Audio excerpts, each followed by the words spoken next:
There we go. So, yo, what is up for everyone on the YouTube replay? I hope you're having a great Sunday. In the stream, we're pretty much going to start this with a quick portfolio update. Then we'll get into some stocks that I think are going to be phenomenal companies to buy next week because we probably expect a little bit of red this week with the cancellation of like the whole. Like there was a ceasefire, now it looking like that's coming to an end, and Bitcoin's going down a little bit. But anyway, I have some great picks for you. So let's just start off this stream. Here's my Robinhood portfolio. We're still down 4.3% year to date, which isn't too bad, only down 4% because the past year we are still up by 20%. And here are all the stocks that I own in this portfolio. This is called my dividend only account because every stock in here pays a dividend. But most of these are like dividend growth companies like a Google, Constellation Energy, Meta, United Rentals. I'm buying these for, the future dividends, but they all do pay a dividend. We also have a Roth IRA. This one's also not doing too well. I love being fully transparent. I'll share with you every stock that I own. I'm up and down on every stock. So feel free to ask me anything that you want.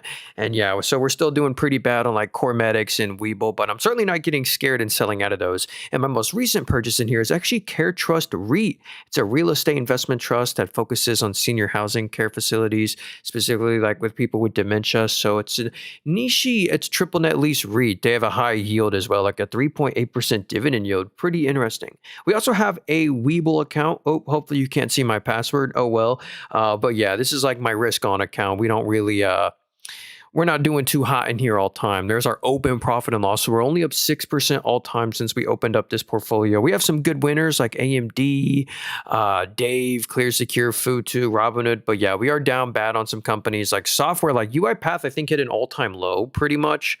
I think that was an all-time low on UiPath. Yeah, pretty much. They hit an all-time low on Friday. RIP them. But yeah, we're down 55% on UiPath. We're down 50% on Zoom. Sprouts Farmers Market's not doing too well. Progressive are down 20% on. But let me show you all my most recent purchases in here because I have been taking advantage of this software dip. And here are all my exact purchases in order. So I just purchased Ouster. That's a very risky company. You don't want to have as a meaningful size position. I got only 4 shares for a reason. But the main purchases were Uber, Microsoft, and AppLovin. Those, in my opinion, are like the best software stocks to buy the dip on right now. Not financial advice, put them on the watch list. So when they go lower, if we like have another rough week this week, that's when I'll start to dollar cost average into them. Like, don't make it a huge size position yet, but go ahead and maybe nibble on those positions. Again, not financial advice here. And then this is the real winner. This is my Moomoo portfolio where once I buy a stock in here, I literally can never sell it. That's our rule. It's like our rule is buy and never sell. That's what it's called in the top left. And that's really the reason we've done so good in here because we haven't trimmed before today. Like Powell Industries, we're up 800% on this stock. Most people, when they're up 100 or 200%, will probably trim a little bit of their position, but not me, not in this account specifically. We have to diamond hand. And so far, I literally can't believe it. Like, I can't believe it. We're already up 50% just year to date, and the S&P is down 0.4, mainly led by Comfort Systems, my largest holding. They're up 60% year to date. Powell Industries is up over 100% year to date. Coca-Cola is up like 40% year to date, or Coca-Cola Consolidated. But I actually wanted to start the stream off by going over Amazon. I love this stock right here. Yo, good to see you, Tommy and Looney, Plasma. Hope everyone's having a great day. Nicolo, great. Hope everyone's having a great Sunday. What's up, Nick? Oh, we'll look at Axon too. Yeah. Yeah, Amazon right here, they're actually getting into like a little NVIDIA type business. Check this out right here. The very first line, Amazon chip business exceeds 20 billion of annual revenue and could reach 50 billion if sold to third parties. Amazon literally is declining orders. People are trying to buy their TPUs. Amazon's literally saying no right now. But yeah, they're already doing 20 billion. Uber just bought over $1 billion of their chips.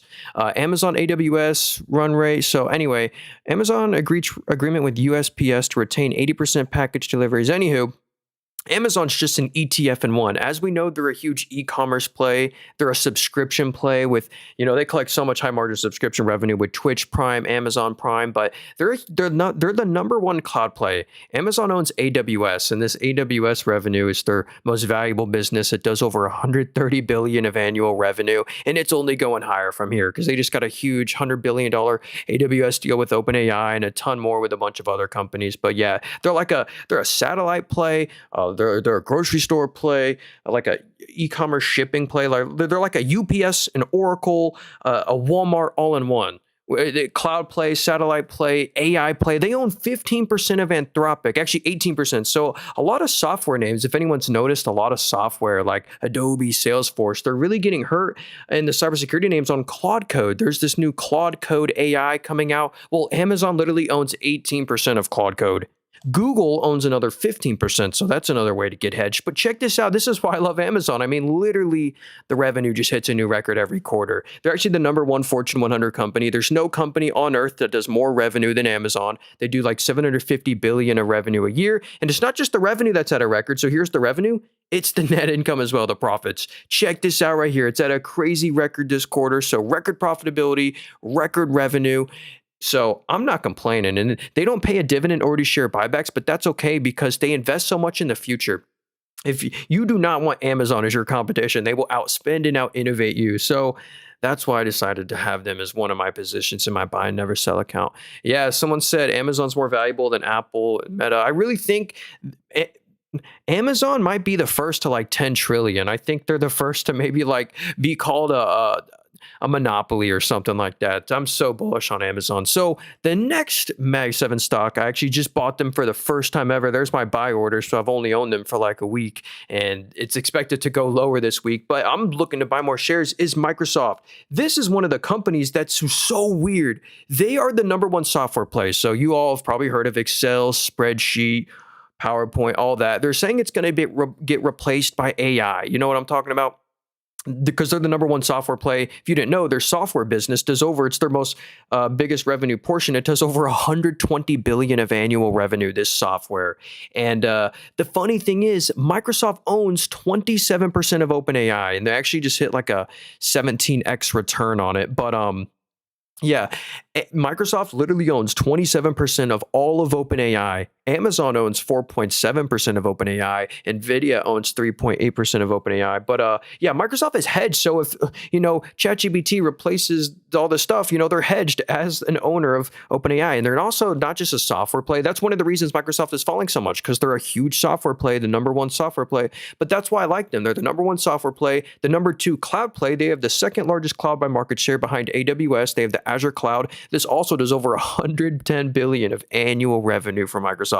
It's just insane. And check out the bottom line, their after-tax net income. They're making 30 billion in net income a quarter now, or at least that's what analysts are projecting. It's supposed to be 30.5 billion next quarter, 32 billion the quarter after. And it's a great dividend play. If you buy Microsoft right now, you're getting 0.98% of your money back a year just in a dividend. So you get 1% of your money back a year in a dividend, qualified dividend. And this is the best part. They are very cheap. On the right, they only trade at 20 times PE or forward PE. So you only trade at 20 times net income. Isn't that ridiculous? All right, let's see what's next here. Amazon made me some money. Hey, nice there. Can you do HCA versus Johnson & Johnson and AbbVie? Well, that's a tough one. All those are great. It's like a hospital group versus some prescription companies. But let's actually cover AbbVie. Great point, because I actually just bought them for the first time ever. So let me analyze them. If you're a fan of companies with like a higher dividend yield, I think you'll like this one. But it's not just a dividend play. I think you're going to get good stock price appreciation. And check this out. If you buy AbbVie right now, no matter what, you're getting 3.3% of your money back in a qualified dividend every year. Okay, so you get 3.3% of your money back in a qualified dividend. Here's why I think on top of the 3% dividends you get a year, you're getting get another 4 to 5% stock price appreciation. So total return every year, you should get 7 to 8% of your money back a year, not financial advice. And here's what AbbVie does. They sell a bunch of different prescriptions, and their largest prescription is called Skyrizi. Check out the growth of this. This is where I think you're going to get the 3% stock price appreciation because their main prescriptions are growing like a beast. It's up 33, after grew 58, after grew 52. Like this is just their largest prescription. These year-over-year growth rates are insane. And you can see the annual trend there. Full year 2019, it was 350 mil a year. Now it's 17.5 bill. They also have another prescription, Rinvoq or however this is pronounced. It also grows insane. It's up 30, after grew 45, after grew 59. So just insane growth on all these prescriptions. We won't go through all these here, but like Botox Therapeutics is nearly at $1 billion in revenue for the first time ever. So that's why I find this one attractive. It's only at a 22 forward PE. So you only trade at 22 times next year's net income, 3.3% yield, and it gets you exposure to healthcare if you don't have any healthcare exposure. AbbVie sues U.S. government over prescription discount patient eligibility rules. So they actually lowered their EPS guidance. Let's see what the EPS guidance is. $14. So they lowered it to $14. Well, if you do 207 divided by 14, let's see what that is. That's a 15 times forward PE. So, I mean, for the growth, I mean, pretty fair in my opinion. That's why I own them, not financial advice. Okay, let's see what's next here. Hey, what's up? Larry, happy Sunday. And Abdi, Amazon, great company, bought at 169. Dang, you got in at a great cost basis. So they're at like 240 now. I've been buying Microsoft like heavy. That's great. What programs are you using to analyze? Yeah, hey, if you want to get this, I'm on a brokerage right here. It's on my link tree there, the very first one. Yeah, hey, try not to spam there. He says, oh, PL, let's do Planet Lab, and then we can do GSAT and some of these other ones. I see AMD. These are great. Oh, and Axon. What's up, Nick? So here's Planet Labs. This is a big investment by Google. They have these satellites that basically take high quality imagery of the Earth, and they basically give that data to Google Maps. Basically, if we go to the shareholders here, Google gave them such a large contract that they're like, we need to just buy the company. So Google, which is Alphabet, Google is called Alphabet, they own 9.3% of all the shares. So that's a cool thing. They're kind of backed by Google. So if we go to the revenue right here, this is what you want to see. If you're just going to buy and hold a stock, I mean, the revenue just hits a new record every quarter. It's up specifically 41%. So that's great. But bad news is they are still losing some money. They're not even close to making money.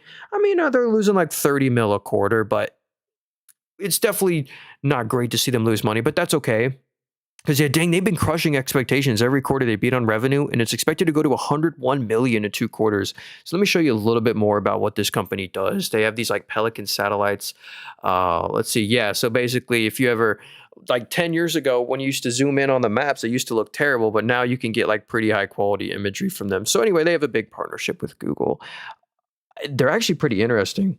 Here's what Morningstar says. They say stocks overvalued, severe unprofitability, and an exceptionally high valuation multiple warrants investor caution despite the company's respectable competitive advantages in the Earth imaging sector. So it's some Earth imaging play. Looks like they might be a little pricey. Certainly probably wouldn't buy them at all-time highs. But it seems like all the space stocks are on fire ever since the SpaceX IPO has been announced. Like Planet Lab, what's that one? ASTS Space Mobile, Rocket Lab, they're like going to the moon, but they're all like not making any money yet. So Nick, what's up, man?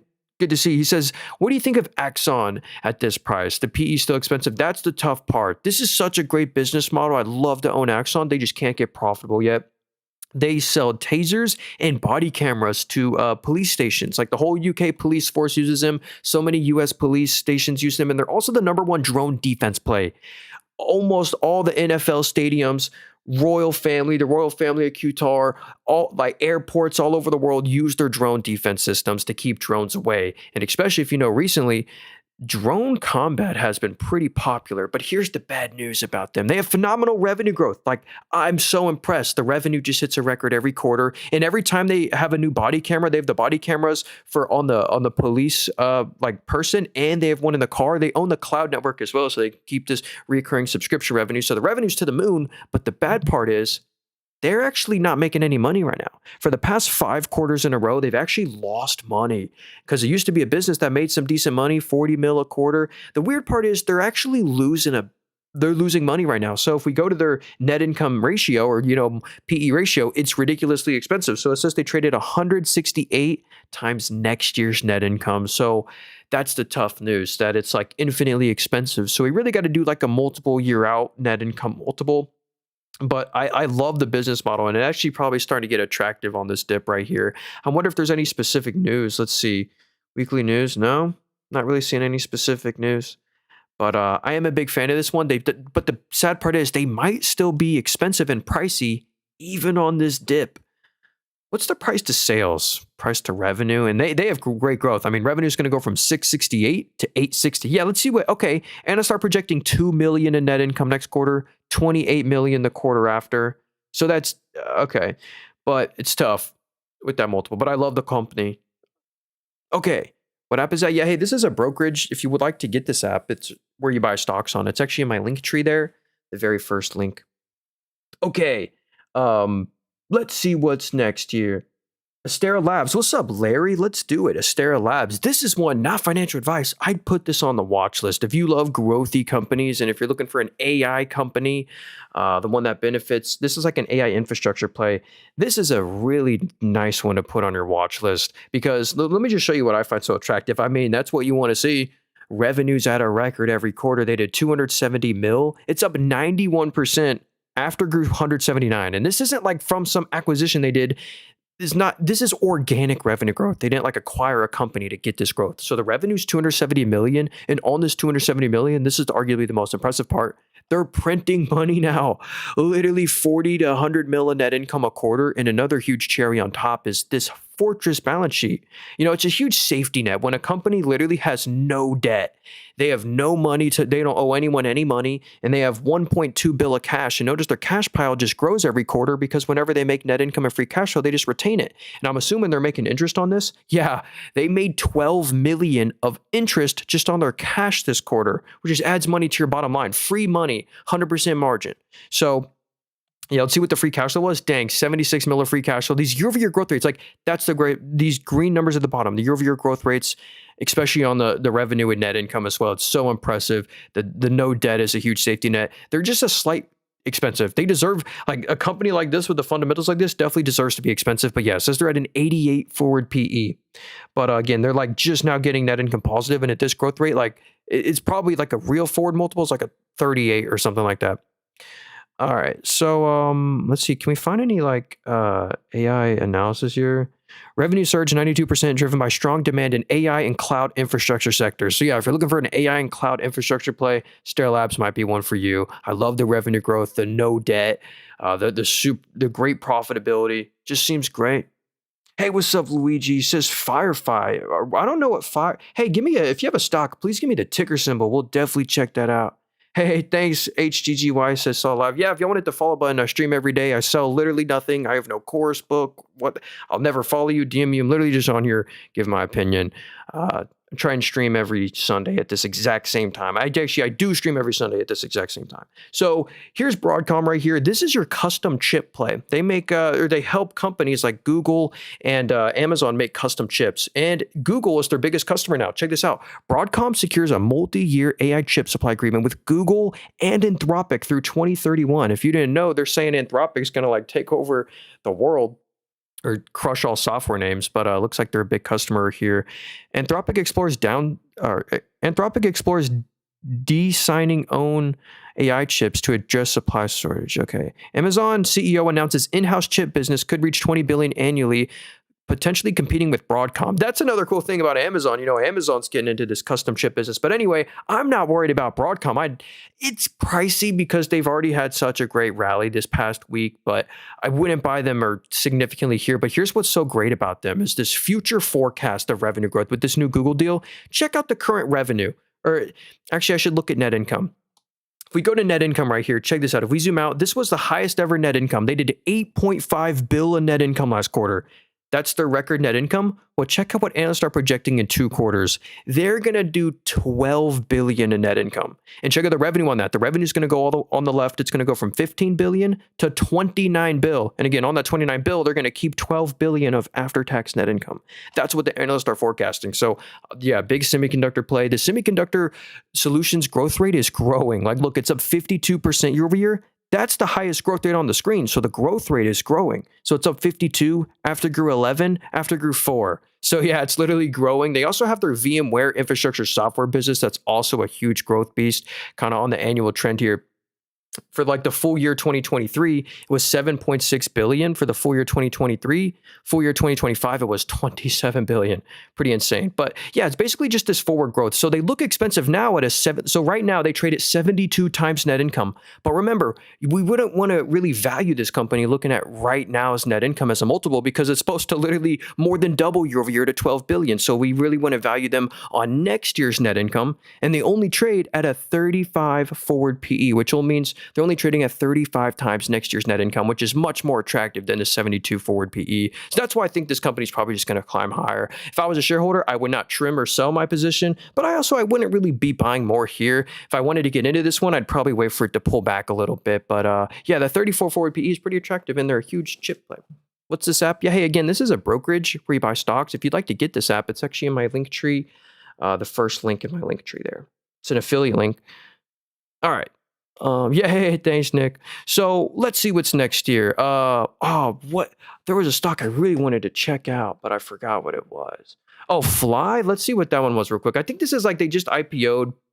They're I'd be careful with this one. Actually, they have a $6 billion market cap. So this is Firefly Aerospace. They're like a drone manufacturer, I believe. Let's see what their revenue is. So the revenue was 57 mil this quarter, but on that they lost 41 mil. Last quarter they lost 130 mil, 60 mil. So that's the one bad part. They're losing a lot in net income. What are analysts projecting though? Ooh, and they're projected to still lose a lot of money. 73 mil, 77 mil. So they're losing they're losing over 200 mil in net income a year. And the company's worth but actually they're losing like 300 mil a year, which is 5% of the company a year. It's not that end of the world, but they just bought a company, huh?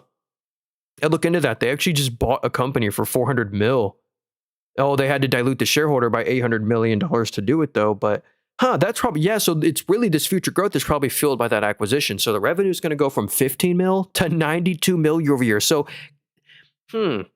the bad part is the net income, but it's a company that's going to go from doing like 100 mil of revenue a year to 400 mil of revenue a year. So we just really want to see them narrow these losses because yeah, they're supposed to just lose actually 30% more of net income year over year. But maybe we can check out their website to maybe get a better idea of what they do. Here's their website right here. So they do launches. I don't know, Firefly Aerospace. There you go. Some sort of space company. They're just really not profitable, and that's why I'd probably avoid them. I've been looking into Ouster this weekend. Only thing I'm concerned is how they get positive free cash flow because it's declining right now. Yeah, so this is one that I just bought them for the first time ever, and then we'll check out AMD, my bad, and MA. Remind me to get to these, please. Yeah, we'll do AMD next, remind me. So here's Ouster. This is a LiDAR company. I would be cautious. And again, I'm a shareholder here, but I would never own this one with a meaningful amount of money. But they had a cool little thing this quarter. If you notice this quarter, they expected 41 mil and they did 62 mil. And they were expected to lose 22 mil, but they actually made 4 mil in net income. That's actually real, but it was a one-time thing. So they actually received a $22 million royalty payment. And they don't expect to, I don't think they expect to get another one, but I mean, I assume they will in the future, but that's not for next quarter. But that's the reason why the net income looks so good. Like they actually would have lost 20 mil, but they actually received literally a $20 million royalty payment. And check out that revenue. So yeah, they did 62 mil of revenue. And but if we go to what the analysts are expecting, they're still supposed to lose 18 mil and then 17 mil. But I think they're going to beat on this. I mean, they beat on revenue. They don't lose as much net income than analysts think every quarter. So that's the interesting one about this one. And LiDAR is just a really popular right now. They're like a robo-taxi play. So LiDAR is used for those autonomous vehicles and also drone systems. So yeah, you can just order your whole LiDAR sensor kits from them. And a lot of cars are doing that right now. So pretty cool. Ouster right there. It's like it's a small cap. They're worth 1.2 billion. But yeah, I do own them. Wait, look at the free cash flow. Let's see what the free cash flow was on Ouster real quick. FCF, that's a free cash flow. So yeah, the free cash flow is negative right now. Is the operating cash flow positive? So the operating cash flow is not positive. Okay, so yeah, they're definitely not a profitable company, but interesting growth in them there. So let's do AMD real quick. Yeah, this is your chip play. They actually had a great week. They actually have been raising prices on their CPUs and their GPUs because of this memory shortage. If anyone's seen Micron or SanDisk stock, they've been going crazy. So AMD's server CPU market share exceeds 30% as Citigroup raises 2026 EPS forecast on AI-driven demand. This is the picks and shovels play, kind of like NVIDIA. They sell the CPUs, they sell the GPUs to the data centers. Bank of America raises semiconductor market forecast 1.3 trillion, names AMD among top AI compute beneficiaries. AMD gains momentum on agentic AI demand surge, potential Microsoft mega deal for AI accelerators. Really? I didn't know that. Microsoft might buy them. Amazon considers selling custom AI chips to third parties, intensifying competition with NVIDIA and AMD. Yeah, hey, Amazon's getting into this space, but that doesn't worry me. So check out AMD right here. They beat on their expectations every quarter. Check this out. The orange line is what the analysts expect them to report every quarter. Notice how they crush it. They beat like crazy the past 3 quarters in a row, and not just on revenue, but on net income as well. So all their metrics are pretty much at a record. This is what FCF is. This stands for free cash flow on the right. Record free cash flow this quarter. It's never really even been close. So record free cash flow, not just free cash flow, but net income as well. Look at that. If we zoom out, this quarter was 1.5 billion, the highest net income on the entire screen.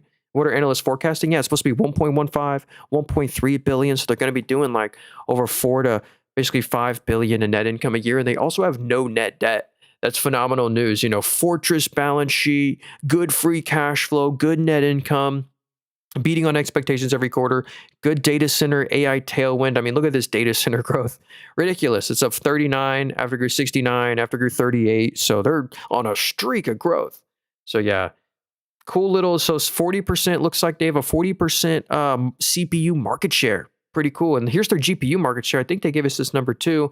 It is a 15% GPU market share. So a big GPU, CPU play. There you go. Hey, full disclosure, I do own them and I'm up double almost. Where's my AMD position? There we go. So yeah, I do own 10 shares of AMD. They're actually my largest holding in here. Pretty cool. I also own Amazon.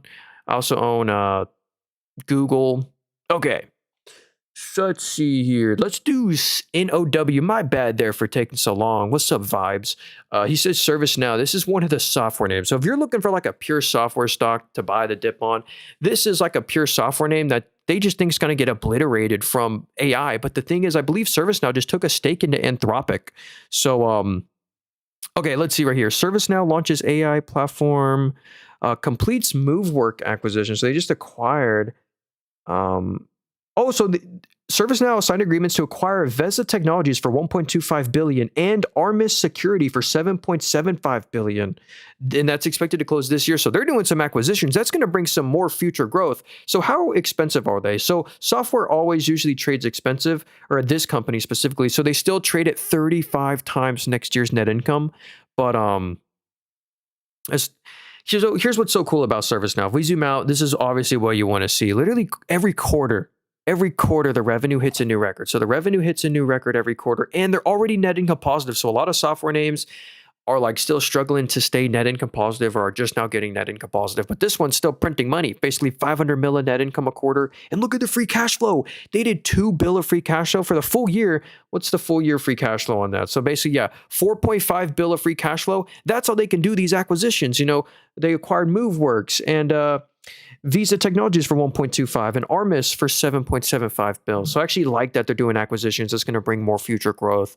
So anyway, one of the best software names to probably buy. My favorite software stock to buy on the dip, the most quality one is Microsoft. Like, look, this one's more quality. And they're also on a huge dip. So if you're looking for a stock to buy on a dip, Microsoft's there. But it's also like you get the cloud exposure and the AI exposure because Microsoft owns a ton of open AI. And I believe it was either ServiceNow or maybe it was Palo Alto Networks. But I believe I think it was Palo Alto Networks, which is a cybersecurity software name. I think it's them that partnered with Anthropic. Palo Alto Networks partners with Anthropic. Yeah, okay. Palo Alto is basically number one cybersecurity software name, which I'm a big fan of. Most Fortune 100 companies use ServiceNow. Let's actually go check what Morningstar has to say about ServiceNow. Okay, so Morningstar believes that ServiceNow is undervalued. Strong enterprise adoption of its generative AI solutions, robust cross-selling beyond core IT workflows, and best-in-class customer retention rates drive long-term value growth. Let's see what the bulls are saying. So narrow moats. So ServiceNow robust portfolio rapidly excels the firm's leader in ITSM. ServiceNow organically expanded beyond areas outside IT into customer service and HR service delivery, more durable growth profile. Anyway, there's what the bulls and bears are saying about ServiceNow. Pretty cool. Hey, what's up, Nicolo and Vulcan? What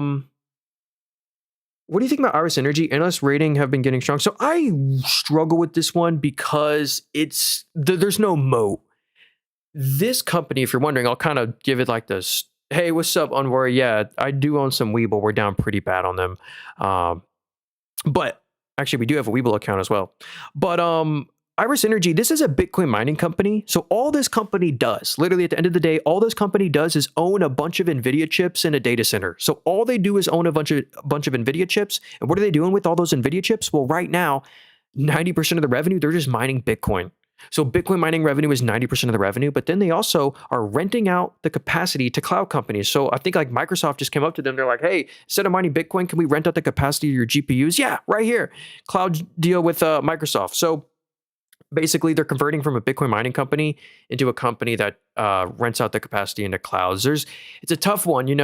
There's no moat. It's not really profitable, but they do have a lot of growth expected. Yeah, net income's supposed to stay negative, but yeah, so Morningstar believes they're overvalued. A prolonged period of heavy capital investment and significant shareholder dilution to fund its transition to an AI cloud infrastructure, coupled with its unproven competitive position against established peers, require caution. So yeah, definitely be cautious. This is they do the exact same thing that CoreWeave does, the same thing Nebius does, the same thing APLD does, Applied Digital. They just own a ton of graphics cards. So the long-term moat isn't there, but I assume they're still probably going to do good through the end of the decade, maybe like a high beta NVIDIA, but I don't love out of all the AI sectors, I'd rather be the one selling the GPUs to them. I'd just be careful. So Nicolo said CEG. This is another great AI play because you can buy the company that powers graphics cards. So this is my favorite utility. I do own them, full disclosure, and I own them for a reason because they're my favorite. I got 15 shares of CEG Constellation Energy. This is the number one, the purest play for nuclear energy. You won't believe this, but they literally own over 30% of all the US's nuclear reactors. There is no close second. This is the biggest nuclear play.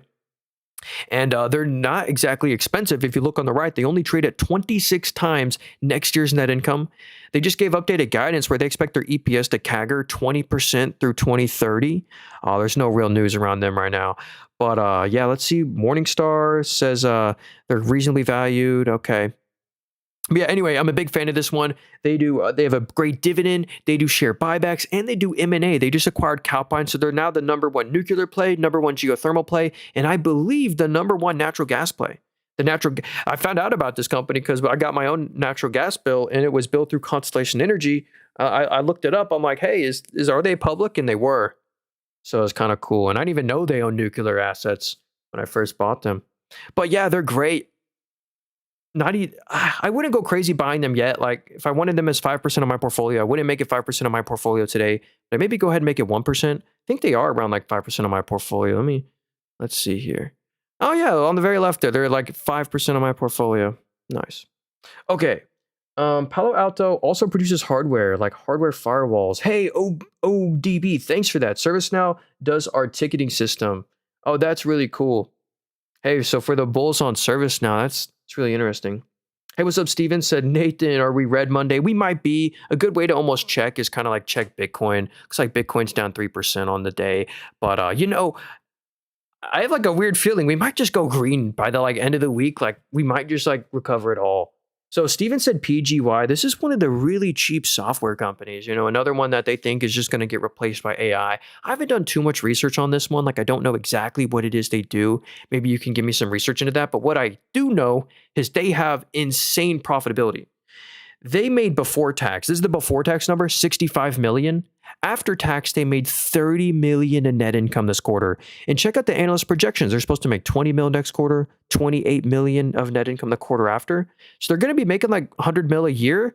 And the whole company in the top right is worth 964 million. So that's the cool thing. Out of all the microcaps, usually stay away from companies this small. Out of all the companies worth 900 million, I want to buy the company that makes freaking 30 million net income a quarter and only trades, according to the analyst, at 7.6 times next year's net income. So it's just a very cheap software company. The free cash flow is insanely good, 76 million free cash flow. I do think they missed slightly. Yeah, look, this might be why they gapped down on earnings this quarter. Analysts projected 349 mil. They only did 334 mil. So they did miss on revenue this quarter. Maybe that's why they gapped down. But also the trend of the stock just looks like all the software companies currently. So some interesting, it's like an enterprise software. It deploys data service, machine learning, AI technology to customers in real time. Anyway, they have real profits. Whatever they do, they're making money. All right. What did I want to go next? Mr. Gredin said Take-Two. Yeah, this is an interesting game company. So if you didn't know, this is the stock that owns Rockstar Games. So if you've heard of GTA 5, Red Dead Redemption, that's all owned by this company. And there's this huge future growth catalyst. I'm probably sure you know what it is, but it's GTA 6.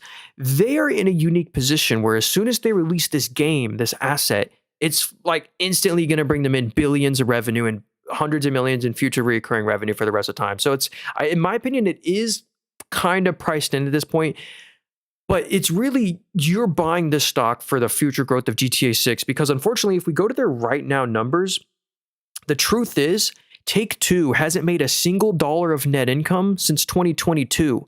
And the whole time since 2022, they've cumulative lost like 8 billion in net income. So since 2022, they haven't made a single dollar of net income. All they've done is cumulative loss 8 billion. So that's the tough part. They're not even like close to profitability. Let's see, what are analysts expecting? They're only supposed to lose 90 mil and then 20 mil the quarter after. So that's good. So they're saying GTA 6 is supposed to come out at the end of this year. So it's kind of just a play on GTA 6. But the thing that scares me is just like they don't make money right now. But I'm assuming when this game comes out, it'll make them a boatload of money because it's supposed to be like one of the biggest games of all time. Let's see. What is does Morningstar cover this one? No, they don't. Or do they? We can pull up they have the full report. I didn't want to pull up that. Oh well. Well, there you go. There's Take-Two. Hopefully that was kind of helpful there. They're renting out compute, but if there's a bubble, they'll probably tank. Do you own any HVAC stocks? Yeah, I do. I own pretty much the number one HVAC company is Comfort Systems. They do the complex MEP, mechanical, electrical, and plumbing work for data centers. And yeah, the HVAC work. So yeah, this is my actually number one holding, Comfort Systems. I love HVAC specifically right now. It's all reoccurring, like 12%. They service over 12,000 buildings, HVAC. Like anyway, pretty cool. But let's see. They make money every Q4 off NBA. Oh, you're talking about Take-Two? CEG, they're going on a fraud investigation. I always keep up with the news of CEG. I don't know nothing about that. We could find that news, but yeah, I don't know nothing about that. Okay. Do you still have HCA Healthcare? How are they doing? Yeah, that is my number one favorite healthcare stock. Hey, and then we'll do my bad if I miss some stocks here. Try and remind me. Yeah, we'll do SanDisk and ASTS, GE, Honeywell, Palantir. Oh my goodness, we got to do Palantir as well. But yeah, HCA Healthcare, this is my favorite basically healthcare play. It's the hospital group. Like it's just like an industry where like it's going nowhere. Hospitals always are in demand. And this is the largest hospital group that's not run by a government. So they're a for-profit hospital and they have the best shareholder-friendly policy I've ever seen for a company. So as you know, there's like total common shares outstanding. If you're familiar with the stock, there's like the total shares that exist. Well, a way a company can return money to you is by buying back their own shares. And check this out in the very bottom left. They've bought back 10% of all the shares this year, after they bought back 6% of the shares, after they bought back 5, after they bought back 7, after they bought back 10. So look at this, year 2019, or 2020. In the year 2020, there was in total 339 million shares. So there were 339 million shares in 2020. Now there's 229 or 224 million. They've bought back 100 million shares, and that just makes the EPS grow. So if you're wondering, what does that actually do for you as a shareholder? That gives you significantly more ownership in the company. So when there's earnings per share, you get way more. So look, the net income grew by 28. Net income's up by 28, but the net income per share is up by 44 because of the share buybacks. It's insane. And the dividend payout ratio is so low. So look, here's the net income. They made 2.16 billion in net income this quarter. They also pay a dividend. That dividend only cost on the very left 162 million. How is the dividend going down? It used to cost 180 million. Now it's 162. That's another huge beneficiary of the buybacks. Whenever they buy back their own shares, it makes the dividend cost less, gives you more ownership in the company, makes the EPS go up. And so in short, it makes the stock go up. So this is one that I'm very happy with. They print money. Morningstar loves this one. Look at this valuation, only trading at 16 times forward PE. So yeah, it's a hospital group. They make $2 billion net income a quarter, like over $2 billion free cash flow a quarter. So great healthcare name in my opinion. And they're actually my largest holding in my Roth IRA. I trust them so much. I literally plan to never sell them. You can trust me. Like I'm up 6.6% on my shares. I think we've gotten some dividends as well from them. Yeah, $3.90 dividend. Pretty cool. Yeah, HCA, phenomenal healthcare play. So can you show me the HVAC stock again? Yeah, there was this was FIX, Comfort Systems. Another, they hit an all-time high and they're pretty pricey. Another one that's a great HVAC play is EME, MCore. This one's actually probably maybe a better buy because the value, they only trade at 28 times PE. So that's the thing. Whenever you see a stock hit an all-time high, they're at an all-time high, but they only trade at 28 forward PE. I believe this can still stretch up. They should be trading at like a 32, 33 forward PE. So I wouldn't actually trim or sell out of that position. So yeah, MCore and Comfort Systems, these are two very similar stocks right here. They've just been booming. Actually, 10% of all this company's revenue comes from Amazon, AWS, and their data centers. Yeah, basically they do the complex MEP work, the electrical work. This is like up 98 after it grew 23. That's insane. Mechanicals up 25. Margin expansion play. Anyway, Comfort Systems is great. I could talk about them all day. I have a few YouTube videos about them if you actually would like to check it out. So let's see. Phenomenal at marketing and monetary status, but company sucks though I work there. Hey, Fatah, what stock are you talking about there? If you can remind me. But yeah, anyway, let's do Palantir. We've all probably heard of Palantir. I love this stock. Like, I really do love this company, but they're too expensive for me to buy. But this is a beneficiary of all the war fear. So if war starts to escalate, Palantir should actually benefit and go up because they historically do. But yeah, you didn't know 55% of this company's revenue comes from the government.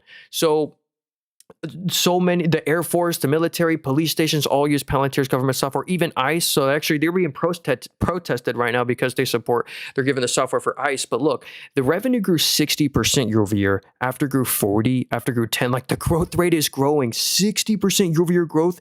That's insane. And not just the government revenue, but also the commercial side. The commercial revenue, which is with customers like Google and S&P Global and local mom and pop ice cream shops. Like, they have such cool data where basically like, like, if you own an ice cream shop and you're wondering how many employees should I have for the day, this day it says, hey, I think you should have 4 employees instead of 3 today because, oh, there's a soccer game that gets off and we predict you're going to have more demand. Like, they have such a cool software. Like, it's real use for your data and AI. So the commercial revenue is up 82 after grew 30. This is the real growth thesis segment. And if we zoom out, like, this is what you want to see. Revenue just hits a new record every quarter. And this is organic. Like, they didn't like acquire a company to get this. This is organic revenue growth. And same with net income. They made $611 million in net income, which crushed expectations. The orange line's what the analysts expect in net income every quarter. They beat like crazy every quarter. So no wonder they have such a high multiple, and no wonder the stock's been doing so good. And another huge cherry on top is they have no debt. They have no debt whatsoever. Hey, what's up? Joey says, retired HVAC guy. Crazy to hear you talk about my trade. Yo, HVAC workers are in such demand right now. There's literally like a shortage for like these skilled MEP workers, which are mechanical, electrical, and plumbing. Like, they're in such demand because of data centers. Like the onshoring back to America. There's a lot of new construction and energy efficiency. So, all right, let's keep going here. Nick says I have Palantir going to 80. Hey, I'd love to own Palantir at $80. Yeah, I forgot to mention. Yeah, here's the bad part about Palantir. Why I don't own them. I would own this stock. I'd happily own them. It's tough to pay such a high multiple. They traded 105 times next year's net income, and they trade at 68 times revenue. So not like 68 times net income, 68 times just the sales. So expensive, but they deserve to be expensive because they're so impressive. Vernova, yeah, they actually make the not complex, but they make these diesel generators under the data centers. Let's see if we can find, they have these power systems. They have a huge backlog. I think they have over $100 billion backlog.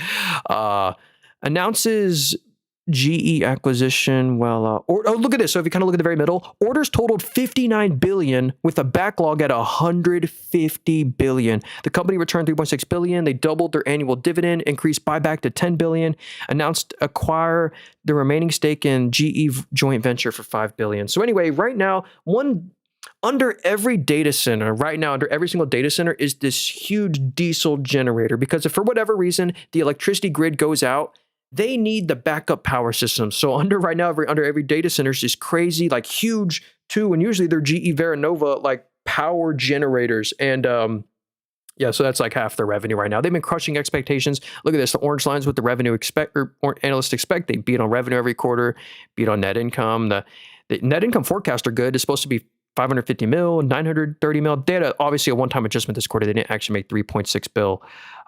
But anyway, future looks great. They have that's so valuable. Like when you have $150 billion backlog and got 29 billion new orders this quarter, like no wonder this stock is at an all-time high. It's certainly pricey, but I can see why they're so expensive. You get a small yield too, so they pay a dividend. So let's see. Morningstar believes it's overvalued. The company benefits from strong AI-driven electricity demand and massive gas turbine backlog. Its cyclical end market exposure and inherent historical margin inconsistency warrants caution at current premiums. So yeah, I probably wouldn't buy it at all-time highs, but I can totally see why they're there. That backlog is nuts. So hopefully that was kind of helpful there.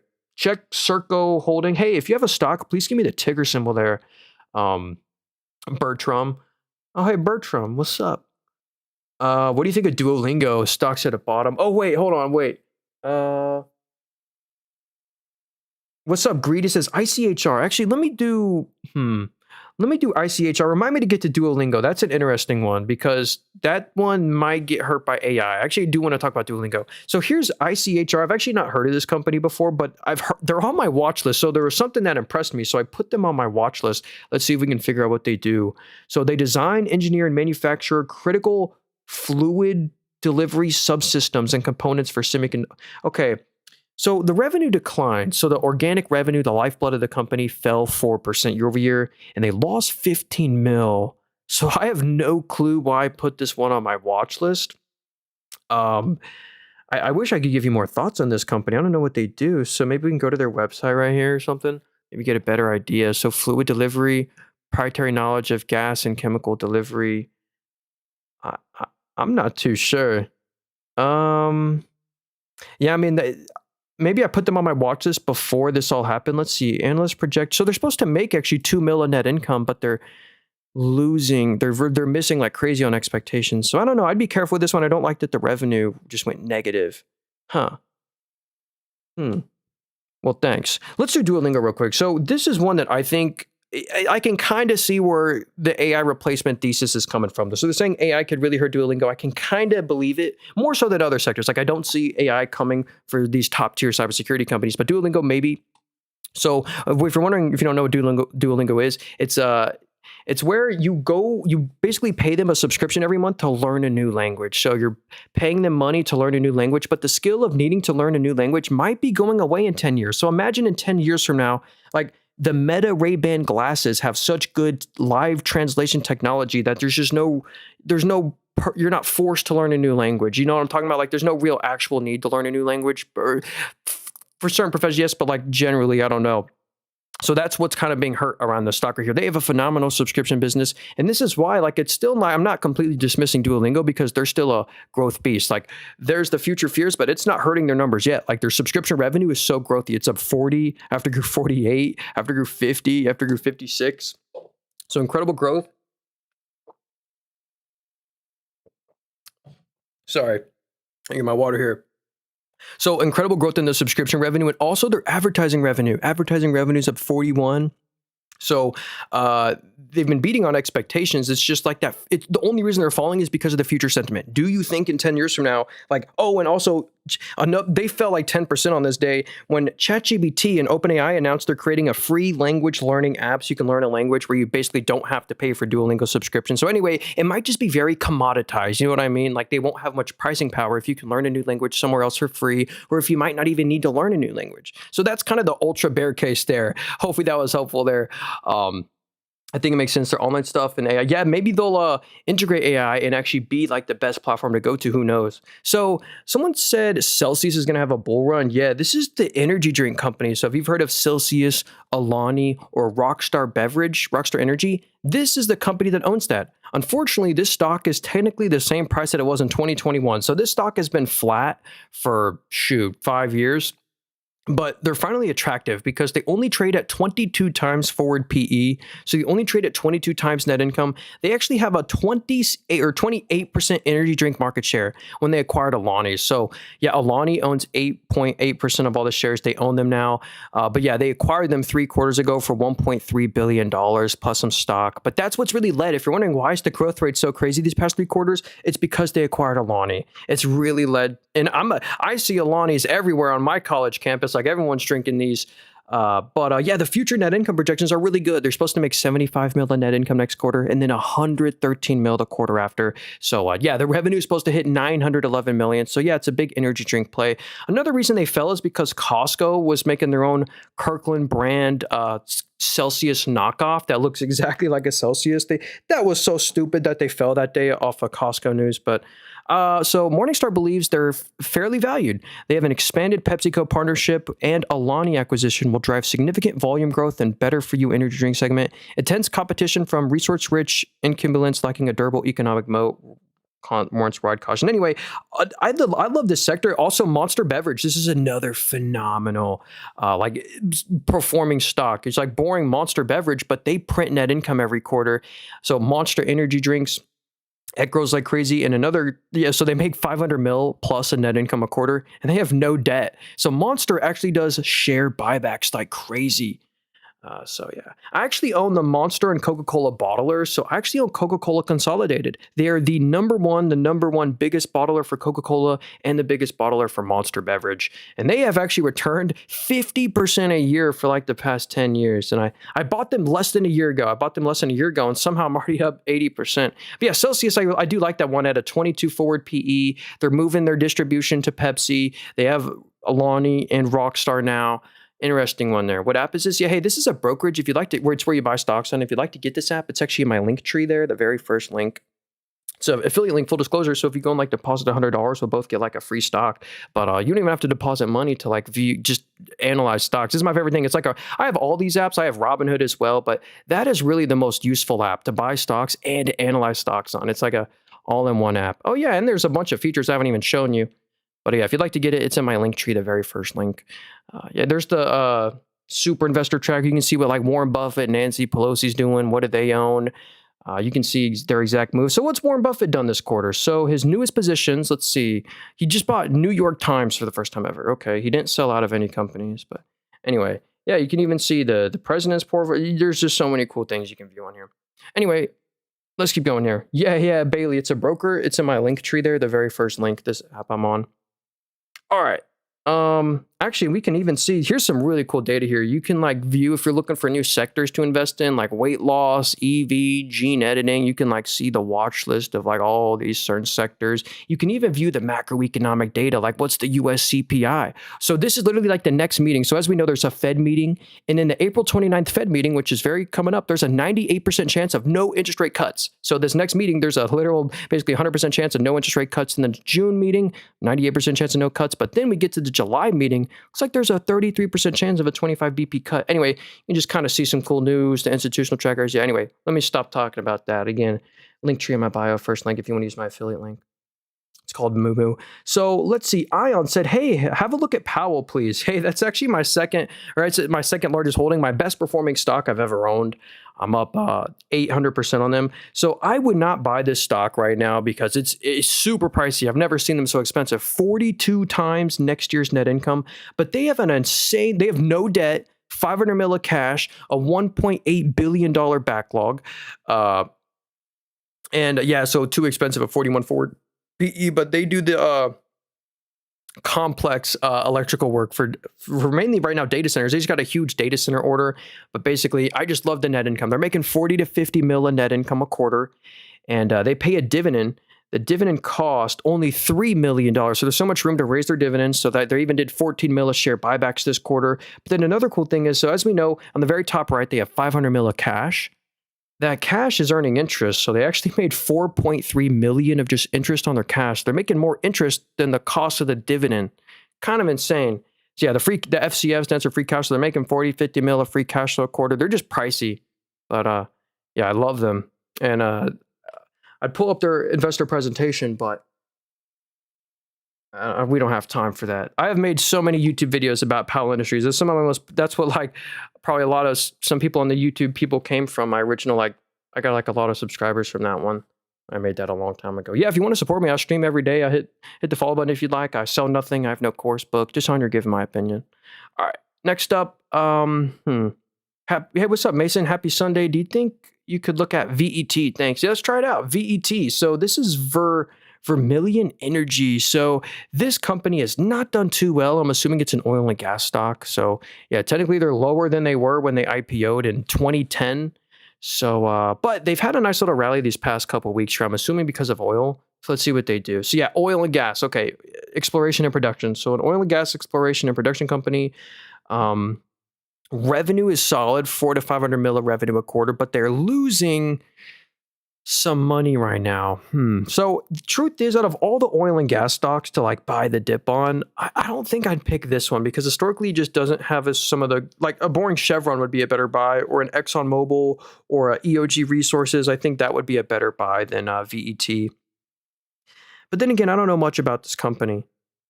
I just don't like how like the profits are like look at that. Back in 2022, they were printing 400 to 500 mil of real net income a quarter, but ever since then, the profits have just been like kind of choppy, and they actually really did lose money this quarter. But I'm assuming the future expectations might be kind of bright. So yeah, like an Exxon Mobil, like look at the historical chart on this one. Again, historically, oil and gas stocks do not ever outperform the S&P 500. Like this was flat from 2007 to basically 2025. The stock was flat. But you own these kind of stocks for the dividend. So you get the 2.6%, basically 3% dividend, and you own them for defensive times like now. And it's just like a nice diversification asset. Where'd you take on oil and gold when market opens? That's a good question there. Here's gold right here. I mean, gold's been great. I don't even know what's going to happen. We see Bitcoin's already slightly red. So there was already some talks that like the negotiations of the ceasefire did not go well. And that's why we're kind of like Bitcoin's falling right now. So we are going to watch that. Yeah, look at Bitcoin. It's down 3% on the day. Again, no big deal. Honestly, I think by the end of the week, we're going to be green. Just like URA. Yeah, what's up, Ocean? Good to see you. So this is the uranium ETF. So if you're like, I don't know which uranium company to buy. Do I buy Cameco, Centrus Energy, UEC? Well, you could just buy the whole URA Global Uranium ETF, which owns all the top uranium companies by market cap. Like, I love that Cameco's 24%. So if you put $100 in this ETF, basically $24 goes to Cameco, and it should be that way because that is the best, the number one nuclear play. UEC is a pretty decent one. And then where's Centrus Energy? I don't see that in their top 10 anymore, but Centrus Energy is another huge favorite of mine. So yeah, it's basically the whole uranium ETF. Right now, uranium is in such demand from nuclear reactors, and we're no longer sourcing our uranium from China and Russia. We're trying to be more rare earth mineral independent, so we're going to Canada, which is, Cameco, the number one Canadian uranium company. They have just been to the moon because we're buying all Canadian uranium instead of from Russia now. So uranium stocks have been doing great. The ones in Canada and US. Do you give a short roundup every Sunday on what your thoughts are for the upcoming week? I do not, but that actually be a good idea. I kind of just do that in my streams. But hey, what's up, Origami? Thanks for the nice little thing there. All right, Drew said VCX. Let's check it out. VCX. So this is Fundrise Innovation Fund. Oh, this is one of the PE funds, private equity. I think they just own like a. Can we actually view what they own in their prospect? Okay, so here's what they own. Or I guess the portfolio composition, 30% AI, 33% data infrastructure. Okay, can we actually get the breakdown? So here, so they own Databricks. I wonder, do they own OpenAI? They own Canva, Service Titan. They own Stripe. Huh. So I'm not seeing OpenAI or Anthropic or something. I know the Robinhood one has that. But anyway, these are just like these private equity funds that give you exposure to companies that are private. Like Robinhood Venture Fund. This is another one that just came out. This one owns, I believe. I don't know. Actually, it should show us on Robinhood. Actually, hold on here. RVI. Robinhood Venture Fund. This owns, so yeah, Databricks, Revolt. I don't even know what some of these are. Boom, Supersonic. I don't know. But yeah, basically gets you exposure to those companies. Wait, did we get like the futures? We were able to see that real quick. Oh no, that was Bitcoin. So yeah, Bitcoin's down 1% right now. That's okay. MU versus Micron. Which would you choose? Ooh, Micron. I would. For just quality, as a forever hold, I would pick Broadcom right now. But like short term, I do like Micron. This is your memory shortage play. So the memory shortage is crazy. Like they have a backlog all the way into 2028. So basically, there's just so much future growth expected for these. Like if you look at the stock, they've had some ridiculous stock price appreciation. But here's the crazy part. Here's why they're potentially not expensive. If we look at their next year's times net income. So currently they trade at 19 times net income. But look at the forward PE. They only trade at 4.6 times next year's net income. This is what's insane. The net income projections is literally going from the left. It's going to go from $3 billion net income. It's supposed to be next quarter, $21 billion, and then $25 billion of net income the quarter after. If you annualize that, that's $100 billion in net income a year. And the whole company's worth $474 billion. So that's how they get the 4.6 times forward PE, because they're going to do $100 billion in net income. So that's what's being priced in. So the bad news is next year might be like their peak earnings ever because they just sell a commodity, I was just going to buy, I was buying a SanDisk when I was trying to buy a SanDisk external hard drive. That thing cost 4 times more than when I bought it like 5-6 years ago. Like I was shocked at how expensive they were. So anyway, it's a play around the memory shortage. And I honestly think Micron's just going to continue to climb higher, like only at a 5 times forward PE. I feel like that could stretch up to like at 8 or something. And that sends this back to 480 to an all-time high. So if I was a shareholder of Micron, I really wouldn't trim or sell out of them. Hey, what's up, Agent? Said CSTM. What's that one? CSTM. Okay. Hey, what's up, Rolando? History. Harpu. Oh, Nokia. Actually, I think NVIDIA just bought Nokia stock, actually. So here's Constellation. They're technically the same prices they were back in 2014, but they're at a multi-year high. What industry are they in? So they're in aluminum. Okay, so it's an aluminum play. Interesting there. Packaged and automotive rolled products, aerospace and transportation. Huh. So they actually are making net income now. Yeah, look at that. They made 115. It's cyclical. It's a commodity. So these commodity type stocks might always just trade at low valuations. Holding company. It designs and manufactures rolled extruded aluminum products. And it sounds like they're selling this stuff to the military as well, and the automotive sectors. So interesting uranium play. There's where the revenue comes from. I know AA is another uranium aluminum play. And yeah, the charts look very similar at this new like 52-week high level.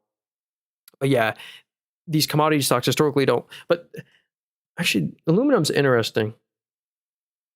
FCX is a copper play. Freeport, this is my favorite copper play if I had to pick one. If you're looking for a commodity of copper to get exposure to. So PBR, what's that one? PBR, and then we'll do Nokia. So, this is one of those really high oil stocks. So, yeah, you buy the stock now, you're getting 8% of your money back into dividend every year. So, you get 8% of your money back into dividend. And let's see, yeah, look at this. They're at a new, like, multi-year high today. So, probably just because the price of oil. I believe this is like a Brazilian they're headquartered in Brazil, right? Yep. So, they're headquartered in Brazil, and they sell 70% of that to Brazil. 10% of the revenue comes from China. So refining, transportation, exploration. So yeah, anyway, they have a nice it's a pure dividend play pretty much. Oil and gas dividend play. Nice. But yeah, historically, you don't want to total return expect to outperform the tech-heavy S&P. Like technically the stock is the same price that it was back in 2006. So there's been no stock price appreciation, but that's not what you're buying it for. You're buying it for the the dividend change. Oh my goodness. Hold on here. Sorry. Okay, sorry if the stream went out for a second. They made me fill out a CAPTCHA. But yeah, their dividend changes every year. Like it was $2.30, $2.90, and then $6. So yeah, pretty cool. You're buying this for the 8% a year dividend, then you're hoping for like 1 or 2% stock price appreciation, which historically hasn't really happened. But nice dividend play. Hey, Tingrika said, oh, let me do BlackRock. I actually put this one recently on my watch list. Then we'll do Nokia. Yeah, Nokia's next for sure. Hey, what's up, Big Bren? Hi from Canada. What's good? What's up, James? Joe Schmo, what's up? So here's BlackRock. This is an ETF and a PE company, private equity, which has been hurt. So BlackRock files for a NASDAQ 100 ETF to challenge the QQQ's dominance. No way. And the ticker symbol will be IQQ. So it'll be the same NASDAQ 100. That's interesting. But anyway, let's go look at their numbers right now. So right now, if you look at any private equity business like a Blackstone, any of the like Main Street Capital or like these BDCs, they're all struggling, like an Ares Capital. But that's their main business. But I love their ETF business. As you see, they're making their own QQQ type ETF. And right now they own a bunch of crypto ETFs, and they just collect high margin fees. They're literally an asset manager where you keep your money in the ETF, they keep like 0.5% of it every year as a 100% margin asset under management fee. And yeah, so their alternatives revenue, this is the real winner because of whenever they released their Bitcoin ETF, the growth has been insane. It's up, 35, last quarter grew 120, 71, 81, 44. So I'm very curious to see like what it's going to be for the full year 2026. They also have a bunch of other businesses as well. So yeah, I'm a big fan of this one. And look at the multiple. They only trade at 20 times forward PE. So you only trade at 20 times next year's net income. Morningstar believes it's undervalued. Its dominant position in passive investing, expansive iShares ETF, and highly embedded Aladdin technology ecosystem will drive long-term value. Yeah, like with the gold ETF, ticker symbol IAU, the gold ETF. This is run by BlackRock. If you heard of iShares, it's called the Gold Trust iShares. BlackRock owns this. And in this ETF, let's see how much we can kind of calculate how much money they're making. So they have a 0.25% expense ratio fee. And let's see how much assets under management. So they have 73 billion of assets just in this one ETF. And they collect a 0.25% of 74 billion every year as a high margin, fee just for having the ETF. Pretty cool. All right. Caden said Nio. Yeah, this is a Chinese EV play. It's kind of like Chinese Tesla. And there's actually they're having crazy deliveries. Nio to deploy self-developed chip. Wow, report significant cost savings. So they're actually making their own chip. Noting Nio previously purchased 300 million of NVIDIA chips. But anyway, they're doing their own thing now. So anyway, they're finally making money. This is the crazy part. So if we go to the revenue right here, record revenue this quarter, it was actually a shock, 4.9 bill of revenue. And this is in US dollars. So they're a Chinese ADR, but we've converted the currency to US dollars. So on this 4.9 bill of revenue, they actually made 40 million. So it's the first time ever they've actually made a profit, because before today, this used to be like a tough buy. They were losing close to like 800 mil to $1 billion of net income every quarter. Analysts are projecting them to only lose 200 mil the quarter after this, and then only lose 93 million. So they're really, really narrowing their losses. I'm actually really impressed. I think they're getting into Europe markets as well. So they sell like this electric SUV. Obviously, we don't have these in the US because we tariff them. That's why Tesla does well. But yeah, basically Chinese Tesla, you could call it. It's really a play on how they can get profitable like they have been. Which one is this? Yeah, hey, sorry if you missed anything. I'm also streaming on YouTube. My YouTube channel is called Nathan Robert. You can like rewind it over there. So Nokia stock. This is one owned by NVIDIA. So if we go to where is this? The NVIDIA portfolio right here. They're so big. NVIDIA owns a big chunk of Intel, CoreWeave, Synopsys, and then they recently just bought Nokia, which I find interesting. So yeah, the stock has been on a nice tear up recently. It's almost like a new multi-year high today. Is there any news around this company? Nokia approves maximum dividend. Okay. So let's see. What do they do? Because they used to sell phones, but now they're in network infrastructure, led revenue growth of 17%, an increase in optical networks reflecting strong demand. Mobile infrastructure segment was reorganized to focus on core networks, radio networks, and technology standards. Strategic acquisitions include FINRA and full ownership of the Nokia Shanghai Bell. Okay, so does Morningstar cover this one? No. They have a 33 forward PE, so that's getting cut in half. They currently trade at 67 times net income, and it's going to go to a 32, so that's interesting. So yeah, they're in network infrastructure, mobile networks, so they're not really selling phones anymore because they kind of lost that to Apple. So here was the stock, obviously, back in the year 2000. Nokia was a $55 stock, and now it's a $9 stock. So but they've had a great performance, and it really looks like they're supposed to stay net income positive. Yeah, analysts are projecting to make 112 million net income next quarter, 255 million net income. So they really are making over $1 billion in net income a year now. And the company's worth 52 bill. That's pretty crazy. 52 bill market cap. Another one that reminds me of is like Motorola. Is that MSI? Yeah, Motorola. As we know, Motorola used to sell smartphones as well. Motorola has been a shockingly good performer. Why? Because they don't sell smartphones anymore. They're actually selling these like walkie-talkies to the US government and the military. So kind of interesting there. That's Motorola. Anyone remember them? They used to like make phones. Okay, let's keep going. So Chucky said VOO. Yeah, that's just the S&P 500. I cannot recommend this ETF enough. Most investors, retail investors, and hedge funds literally cannot outperform the S&P 500. It historically gives you like 10% a year. So if you can't beat it, you got to at least own it. That's what I really recommend. Have the S&P 500 as the backbone of your portfolio. Then play around with some individual stocks. That's exactly what I do. I own the S&P, and then I got like Google, Meta. Actually, every stock in here is in the S&P 500 except Carlisle. Google, McDonald's, Constellation Energy, Meta, United Rentals, Amazon. Buy companies love, and use that have great financials. Coca-Cola. Okay. Ooh. Joe said BWXT is the best nuclear play. Really? I wonder why that is. Let's actually check it out, though. BWXT, the best nuclear play, like by definition, would be Constellation Energy, as they already own the most amount of nuclear reactors. But this might be one of the... let's go check it out, actually. I don't know. I haven't done any research on this one. So government operations. So the government, so I guess a lot of the revenue comes in the government. That's 73% of the revenue. BWX Technologies are an aerospace and defense play. Let's check out their website right here. Oh, they're trying to take my cookies. No.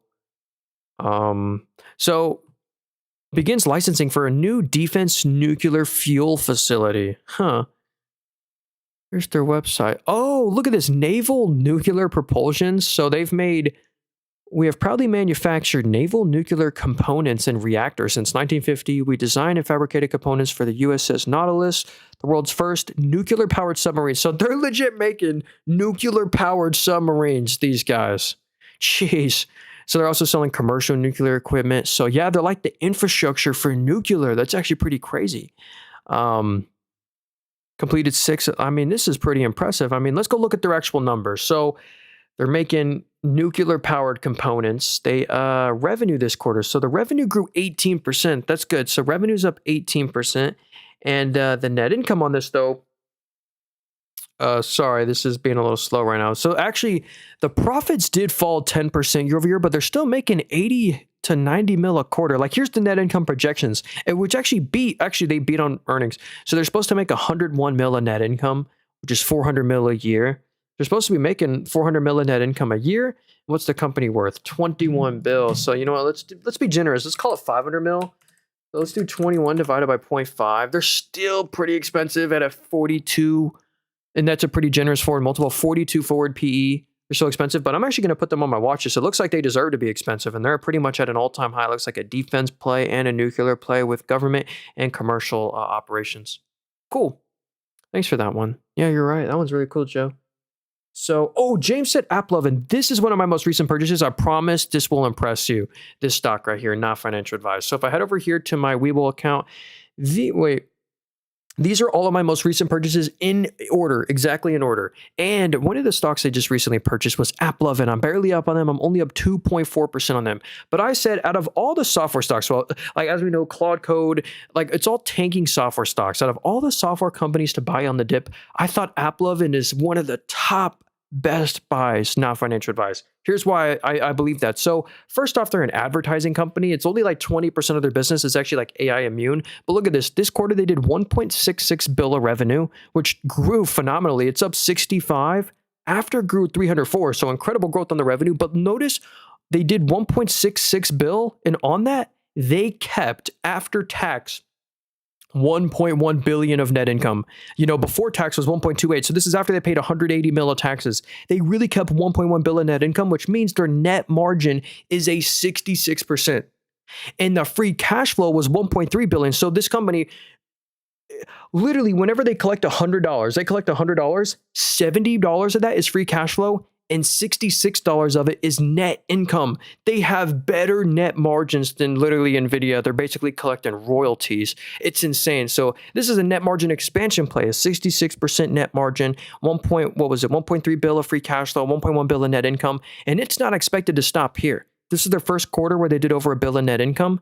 Analysts project it to be 1.18 billion net income the quarter after, and then 1.25 billion the next quarter. And so that means they only trading, like this is a growth company, so you wouldn't really value them off their current net income. So currently they trade at 40 times net income, but if we value them off next year's net income, they're only trading at 24 times.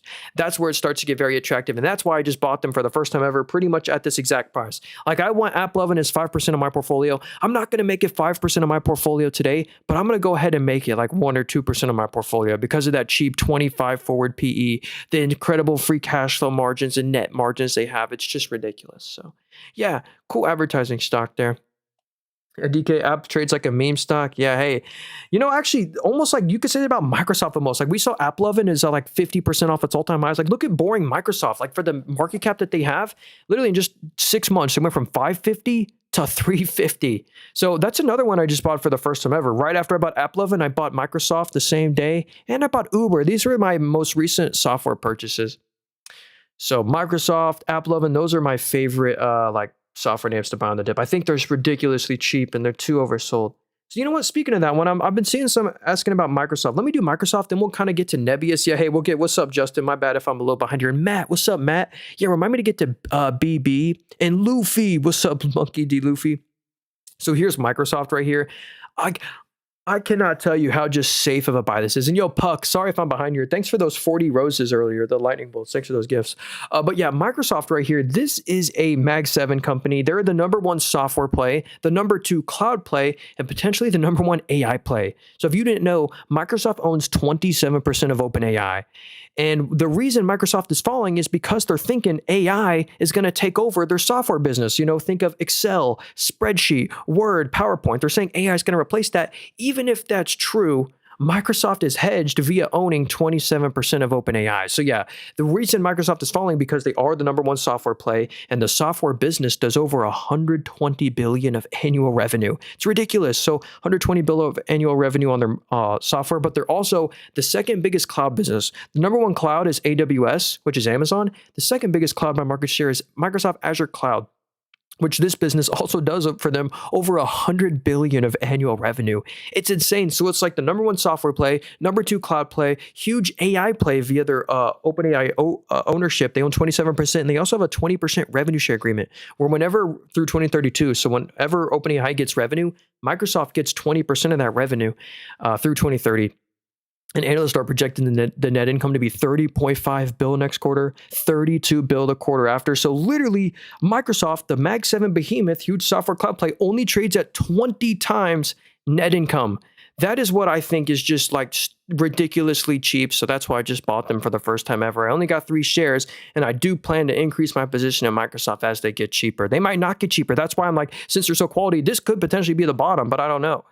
That's why it's worth go ahead and buying shares now at current prices, because I can't believe a 20 forward PE. You know, they have a ton of 82.5 million, 365 subscribers. So yeah, cloud, software play, AI play, and you get a dividend, a 1% dividend, qualified dividend every year. Wait, let me see what it is exactly.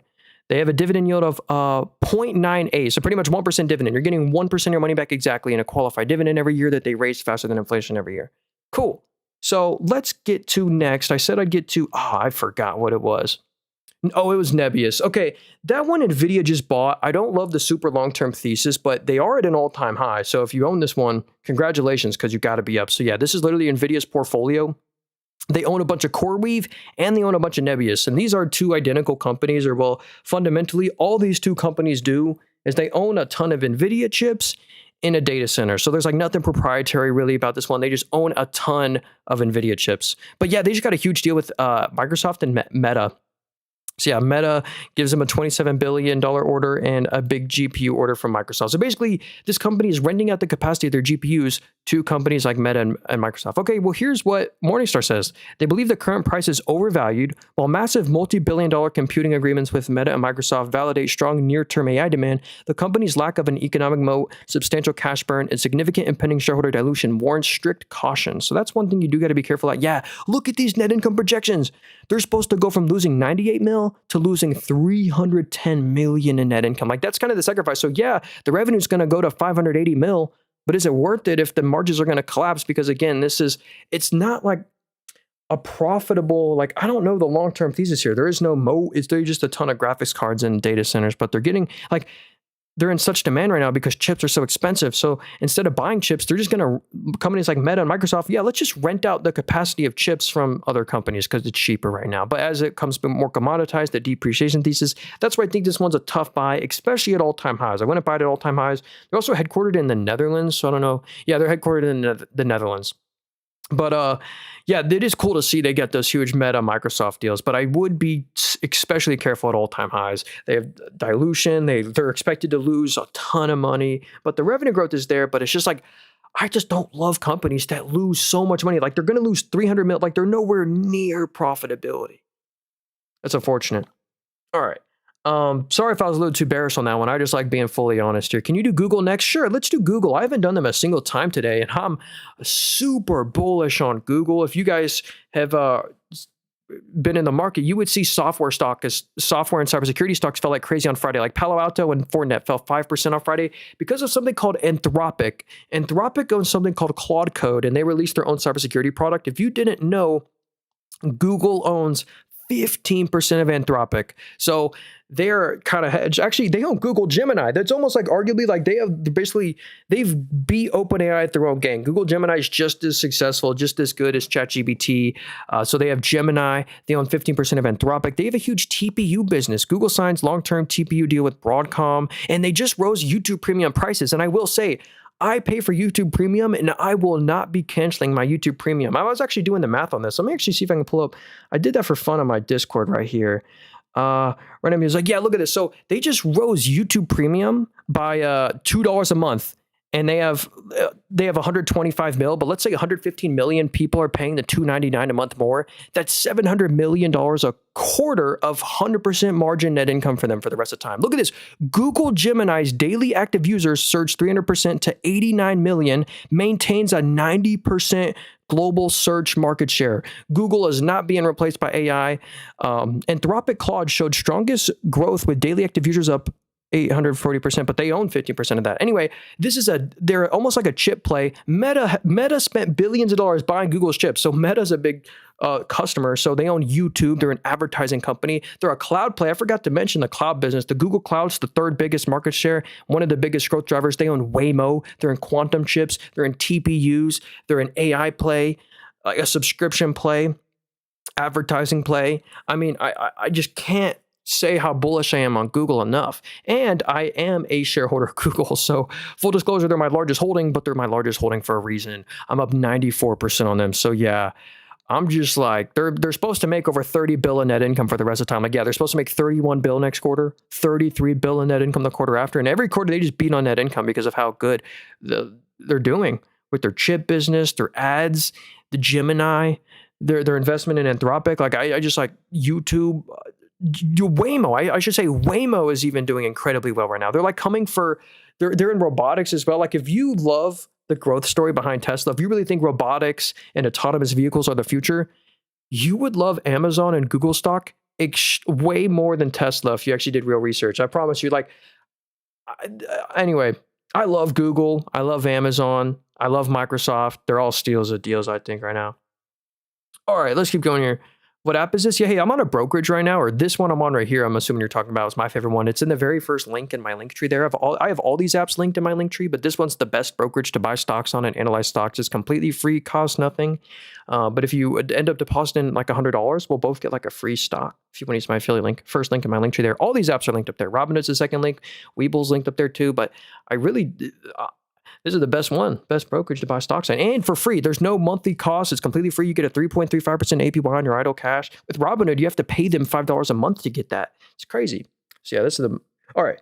Oh, can you do AMD? Yo, my bad, Ali. We literally just did AMD. So if you give me a minute, we'll probably come back to that one. And Arista Networks. Hey, my bad. They're 1961. Let's do it. Sorry if I'm a little behind in chat here. Then we'll do ticker symbol LIGHT. France is moving to Linux from Microsoft to reduce U.S. tech exposure. Oh, that's okay. Yeah, I also heard like EU is like also like stopping visas or like they're making their, I don't know, Europe's doing something. So is Amazon fairly priced? I'd say they're fairly priced. Long-term undervalued though. So here's Arista Networks, a huge data center play. So I believe they do data center communication stuff. So basically they put these like antennas on top of data centers where basically data centers communicate with each other and they make the stuff for that. I don't know exactly what it is. We'll pull up their website to learn more about exactly what they do. But check out the bottom line. Like this is the best part. They did 2.4 bill of revenue. And on this 2.4 bill of revenue this quarter, they kept an after-tax net income 955 million. So here's the before tax. Before tax was 1 billion. After tax was 955 mil. So they really did keep, and they do that every quarter. So if we zoom out, record net income. It's never, well, it's been close, but like it just slowly hits a new record every quarter. So net income's up 20%, revenue's at a new record as well. So that's why this stock has been doing so well.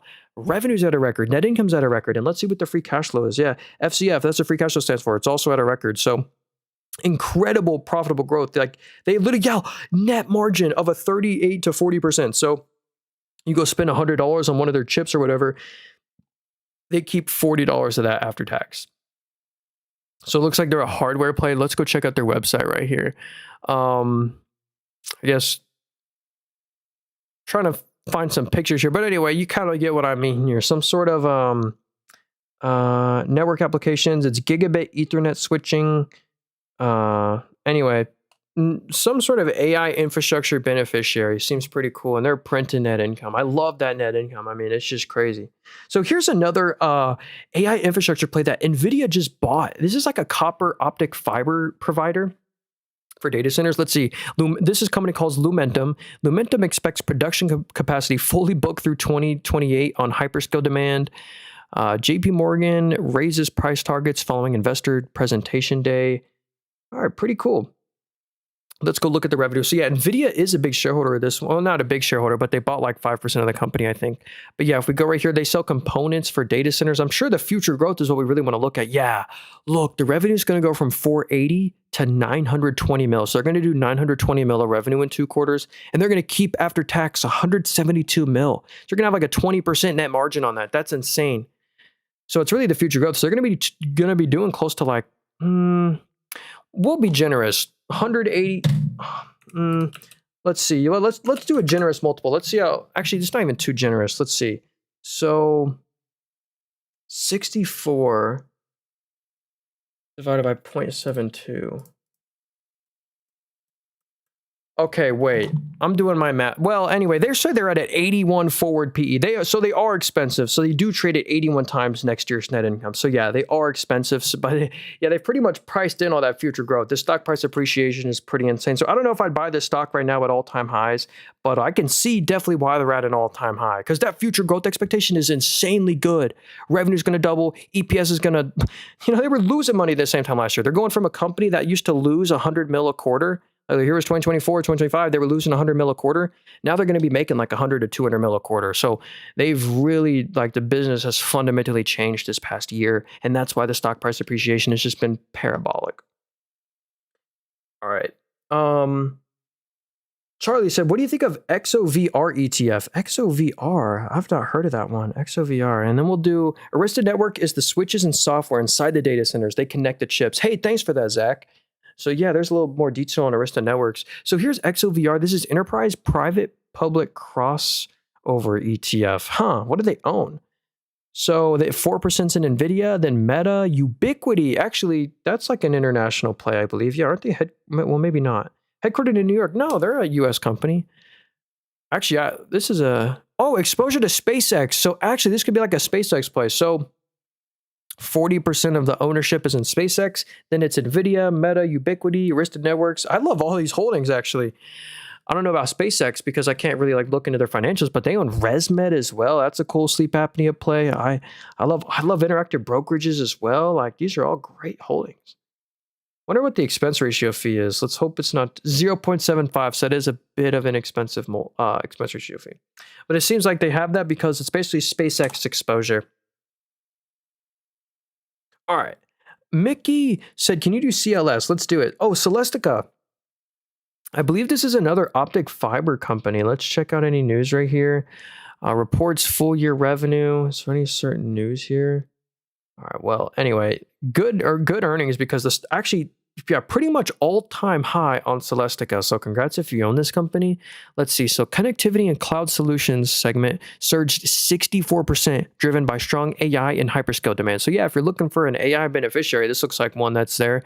Hardware platform solutions with CCS grew 72%, reflecting robust growth in AI-related. The company's strong cash flow and profitability improvements underpin its multi-year growth strategy and capital investment plans. So interesting name here.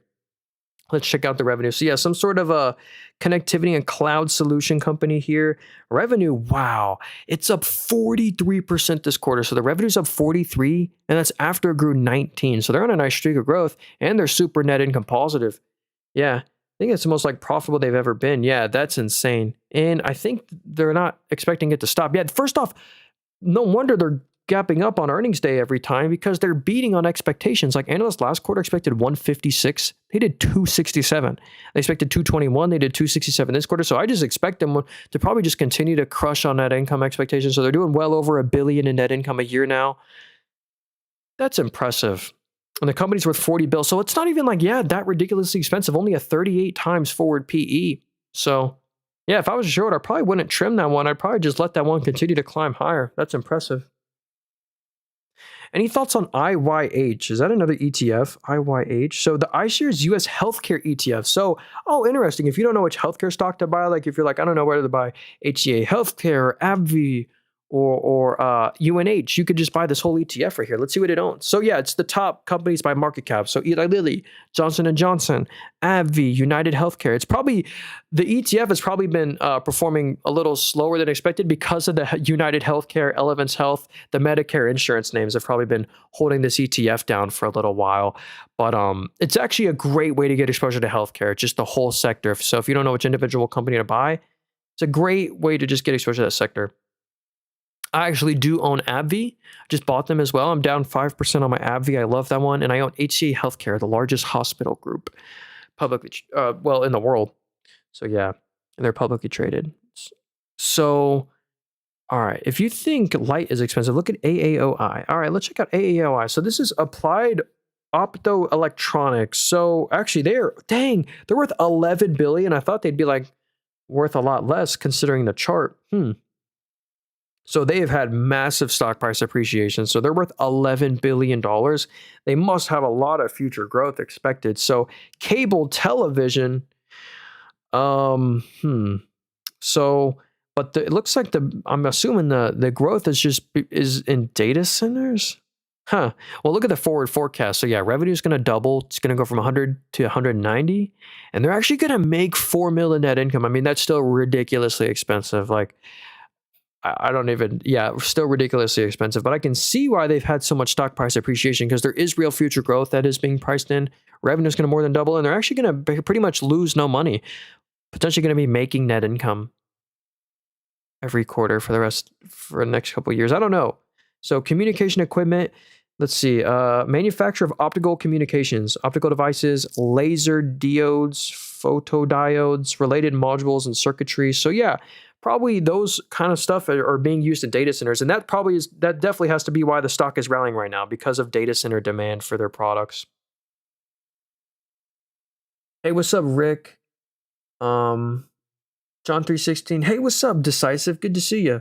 He said Netflix. Yeah, I haven't done Netflix. This is a cool subscription model company. Then we'll do Applied Materials, United Health, Snowflake, Constellation Energy. Yeah, I love all these. Oh my goodness, Matt. My bad. No, we got to do BB next. Yeah, remind me to do that one next. My bad there, Matt. So here's Netflix, subscription model company. Pretty easy to understand. You know, a lot of people, if they had to cancel a subscription, they would cancel Netflix like last. A lot of people love having Netflix, and the reason they gapped up recently is because they didn't acquire Warner Bros. Discovery. It was acquired by Skydance, and so basically that was a big strain on the stock. So they are a little expensive at a 32 forward PE, but they're quality. I mean, they just print like $3 billion net income a quarter from their Netflix. And I think they just rose prices as well. Let's see if we can find that news maybe. Yeah, second line. Netflix raises U.S. subscription prices across all tiers.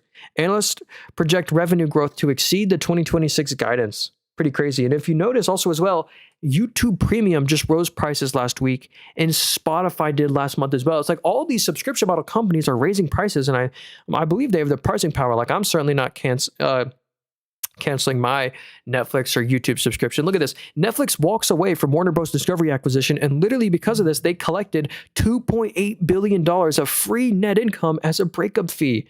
So they just get a free $2.8 billion net income because of that. So, and they just rose prices. So that's kind of the bull case here. And look at this. They right now make $11.69 on an average month. That's the average monthly revenue per paying membership is $11.69. And their ARPU should only grow as they raise prices. And here's their after-tax net income.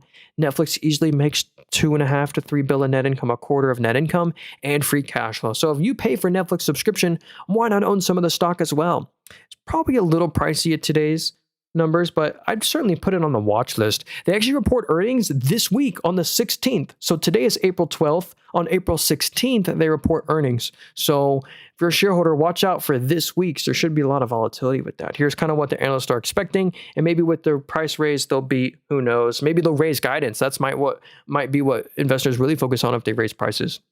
So yeah, Matt, thanks again. He said BlackBerry. Obviously this is that smartphone stock. If we scroll back to the price back in the year 2000, it was a $200 stock, and it is a $3 stock today. So I wonder what they do. Here's what actually Morningstar covers this one. Morningstar believes BlackBerry's share price is undervalued. Solid organic growth driven by the QNX automotive software, a stabilizing secure communication segment, and expanding operating margins will drive long-term growth. So I believe they're like this automotive software company where it might be like a radio. I don't know if it's like radio or something like that, but oh, look at that. So they're actually in cybersecurity as well. So I'd just be careful with this one. Are they projected to make net income? So good news, actually, they are going to make 11 million net income and then 15. Jeez. My water here. Sorry. Yeah, so they're going to make 11 million net income next quarter and then 15 million net income the next quarter. So they are supposed to stay net income positive every quarter, potentially for the rest of the time. And they beat on revenue. Analysts expected 144, they did 156. I'd just be so careful with this one. Actually, they are at a 25 forward PE, but I have to do more research on what this automotive software is. Yeah, interesting there. But yeah, I do like that they're net income positive. It's not like the worst. So just buying stocks means need strong fundamentals and news thingy. Yo, what's up, Jep? Yeah, ideally you want to buy and hold a stock with strong fundamentals. That's what we're really looking for on this stream. Is companies with strong fundamentals. And Ego said, "Can you do Applied Materials AMAT?" And I see HIMS as well, and Constellation Energy, Snowflake. We'll try and get to these two. Yeah. So Applied Materials, they sell a lot of semiconductor components internationally, I believe. Let me check. So, okay, yeah, so do know 30% of the company's revenue comes from China. It's the largest one. And another 25% is Taiwan and 20% Korea. So the US is only 10% of the revenue. So this is like an international semiconductor play. And, to be honest with you, even China and all these countries are getting into AI. So even this company, which is a lot of the revenue comes from China, is at an all-time high because even China is getting into trying to outcompete us on AI, like DeepSeek and stuff. So yeah, they do semiconductor solutions. The net income has been great. Like this quarter, analysts projected them to do 1.7 bill, and they did over 2 bill in net income. So that's why they've kind of been gapping up on earnings. It's supposed to go to 2.3 billion net income the quarter after as well. So yeah, they've just slowly been beating on earnings. They beat on revenue slightly for the past 3 quarters in a row. They beat on net income. They beat on EBITDA. So pretty cool semiconductor play. And where are they headquartered? They actually are headquartered. So that's funny. They're headquartered in California. They're headquartered in the US, but 30% of the sales are China, 25% Taiwan, 20% Korea. So it's like an international semiconductor play. Pretty cool. But they do print good net income over 2 bill a quarter. You get a nice dividend. I'm sure they do share buybacks as well. So yeah, some sort of semiconductor beneficiary play there. So what was that one? Ito said Snowflake. So this is like a competitor to Palantir. Let's see if there's any recent news on this one. Anthropic and Meta release advanced AI models, raising concerns over SaaS business model disruption. I don't know if that's specifically, I guess, the development triggered a broader sell-off in enterprise software, affecting companies like Snowflake, ServiceNow, Salesforce, Cloudflare. So, they did fall 8% on Friday. So this is one of the software companies that they think are going to get replaced by AI instead of like an AI beneficiary. So the bad news is they're still losing a lot of money. If we just look at, net income, this company unfortunately loses like 300 to 400 million net income a quarter. So we definitely want to see them start to narrow their losses. And that's actually what they have been doing. Like analysts expected them to lose 340. They only lost 309. So it is good to see that every quarter they're narrowing on their losses. But the most impressive part is the revenue growth. This is why the stock is holding, I guess not holding up so well. I guess it just hit an all-time low pretty much. But the revenue just hits a record every quarter. So that's like the one saving grace here. They have phenomenal revenue growth. Revenue hits a record every quarter, every year, but they are still very far away from making any sort of money because they're still losing 300 mil a quarter. But they are only supposed to lose 250 mil, but that's still $1 billion a year. And what are they worth? 41 bill. So it's just, I'd be careful with this one. Morningstar, do they have anything? So here's what the bulls are saying. The total addressable market of data warehouse and data lake should experience double-digit annual growth over the next decade, and Snowflake is one of the leaders in this segment. Snowflake's addition of machine learning and AI functionalities should incentivize existing customers to put more data workflow on the platform. But here's what the bears are saying. Databricks, that's a company Robinhood PE is trying to think. But competition with Databricks and hyperscalers, data warehouse products continues to intensify, leading to heavy marketing and R&D pressure for Snowflake. Snowflake's speed of gaining new logos can slow down. Anyway, it's like a mixed bag there. You got to watch out for the net income losses. It's really just if you believe that AI is really going to hurt them as much as they're saying, because they fell 8% on Friday solely on just sentiment. Like they didn't report some sort of bad news. They just fell on sentiment right there. So Brian or BYE said, then we got to do Constellation Energy. My bad there. Yeah, we'll do CEG too. And HIMS. Oh, HIMS is a fun story I have about them. So United Healthcare right here, this company is like too much in the government's hands. So the reason they gapped up on this day is because the government allowed them to raise prices by like 2.8%. Or no, CMA, 2.5%. So they were able to raise prices by 2.5%. But the reason they've fallen so much in the past is because like every time there's like a gap down, like they gap down, there was no earnings this day. It's because like the government is not allowing them to raise prices. So this is that insurance, Medicare, Medicaid company, and a lot in the government's hands. And they're also got accused of fraud. So the margin should never be the same for UNH. They basically did get caught overbilling the federal government and inflating their margins because of that. But check this out right here. The revenue is still good. Like we're a customer of OptumRx, and the OptumRx revenue just hits a record every year. I mean, that does 154 billion of annual revenue, but just the margins we're watching right now. And check this out. We just look at gross margins, basic metric here. Gross margins are down 22 after they fell 10. So the gross margins are collapsing, and not just gross margins, but net margins. Look at this. They used to have a 5.8% net margin. Now it's 2%, 0.19. They barely made any net income this quarter. Look, they only made 218 mil, and that was real. Like before tax was 380 mil, after tax was 218 mil, and that's the tough thing. Like yes, they were net income positive, but they're actually technically negative because this company pays a dividend. So no matter what, UNH has to pay $2 billion of net income a quarter to the dividend. So we just want to see this stay over $2 billion a quarter, and I assume it will be. But it's just like we're really watching the future margins of this company. But Warren Buffett did just buy the stock, actually. So Warren Buffett did buy the one. So Morningstar believes the price is undervalued despite near-term regulatory headwinds and Medicare Advantage margin pressures. Its deeply integrated healthcare ecosystem and robust local scale advantages will drive long-term growth.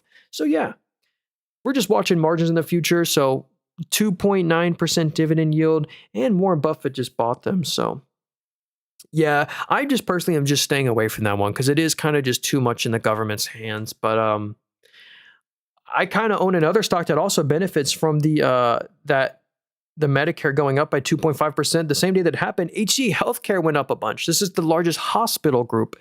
It's a for-profit hospital group, largest non-governmental hospital. So pretty cool. All right. Thoughts on XRP. Let me get to, let me do HIMS first, then we'll do CEG because we covered them a minute ago. This is like, there's a lot of competition for this company. So there's like a lot of news around this company. They're a subscription website where you go to buy healthcare products. So they have a website where you buy healthcare prescriptions. And a long time ago, they partnered with Ozempic. So you used to be able to buy Ozempic and Wegovy, which are weight loss prescriptions, on their website. But then out of nowhere, HIMS, Novo Nordisk abruptly ended that partnership, and so they're no longer selling weight loss prescriptions, and that's what was leading to all of the net income in the past. They were making so much margins from this weight loss prescription, and now they're no longer selling a weight loss prescription. And then they decided to release their knockoff Wegovy. So they released a knockoff version of Ozempic, and then Novo Nordisk sues them. Novo Nordisk sues Hims and Hers. They tank this day, but then what just happened? Like, this is so much news. They ended the litigation, and now Ozempic and Wegovy are back on their website. So they're selling weight loss prescriptions again back on their website, but they fell 10% twice on this news. So where they're actually there's a ton of competition from Amazon.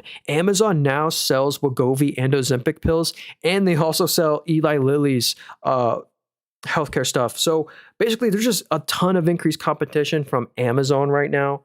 There's like an Amazon in one, and their margins are being hurt. So yeah, the revenue's up 28, but the net income fell by 20. They did just acquire Eucalyptus Pharmaceuticals though. So they're actually getting into like these hormone prescriptions. So they actually have a subscription. Yeah, so check this out. The subscription service is expanded to 2.5 million users. So 2.5 million people are paying for their subscription. Pretty cool. But there's a lot of fear. Let's see, was Morningstar have anything? They say the share price is fairly valued, increasing product personalization and steady core platform. drive growth, significant legal and regulatory risks around its compounding weight loss portfolio require caution. So yeah, there's just a ton of well, I think all the legal stuff is over, but yeah, basically, if you go to Novo Nordisk right here, they're kind of desperate to sell as much as they can because look at Novo Nordisk. This is the company that sells Ozempic and Wegovy, and they are doing terrible right now because they just lost their patents for Ozempic this year already in India, China, and I think Europe was the other country. So there's just the India general brand has already destroyed their India business. All right, let's do CEG. Hey, yeah, no problem. And thoughts on XRP? XRP. This is a crypto. It's kind of it's cool because it's kind of like catalyst free. I know some people say there's like a utilitarian purpose to XRP. I don't know what that is. I haven't looked into it, but what's cool is it's like they don't report earnings, so you don't have to worry about XRP missing on net income or missing on net margin or whatever. But I actually personally do not own any crypto. I'm going to sound like a mega bear here, but I do not personally own any crypto. I own the crypto beneficiaries. I own Robinhood and Webull and Futu stock, which every time someone buys a crypto on an app, they collect a high margin subscription. Like here's what someone said about Bitcoin one time, like, let's say you own every single share of Apple that exists. So you buy every share of Apple in the world. You're left with, once you do that, you're left with a company that gives you a ton of net income and a ton of free cash flow and has brand value. But let's say you buy every single Bitcoin in the world. You own every Bitcoin that exists. What are you really left with, So that's kind of like but that's what I just love stocks, companies that pay dividends, companies that do share buybacks, give you more ownership in the company, return money to shareholders via dividends, share buybacks, and do M&A. So yeah, Brain said CEG again. Yeah, we'll cover this one. Then I do got to end the stream here today. We've been live for nearly 2 hours. Yeah, if y'all wanted the follow button, we stream every day. If you have any last minute stocks, you want me to look at, we'll definitely check them out. We got like 10 minutes left, and then I got to go. But I enjoy your stream. Good work. Hey, thank you so much, James. I appreciate you. Yeah, please hit the like if you want. We stream every Sunday at this exact same time. So if you're free Sundays normally around this time, I stream every Sunday at this exact time.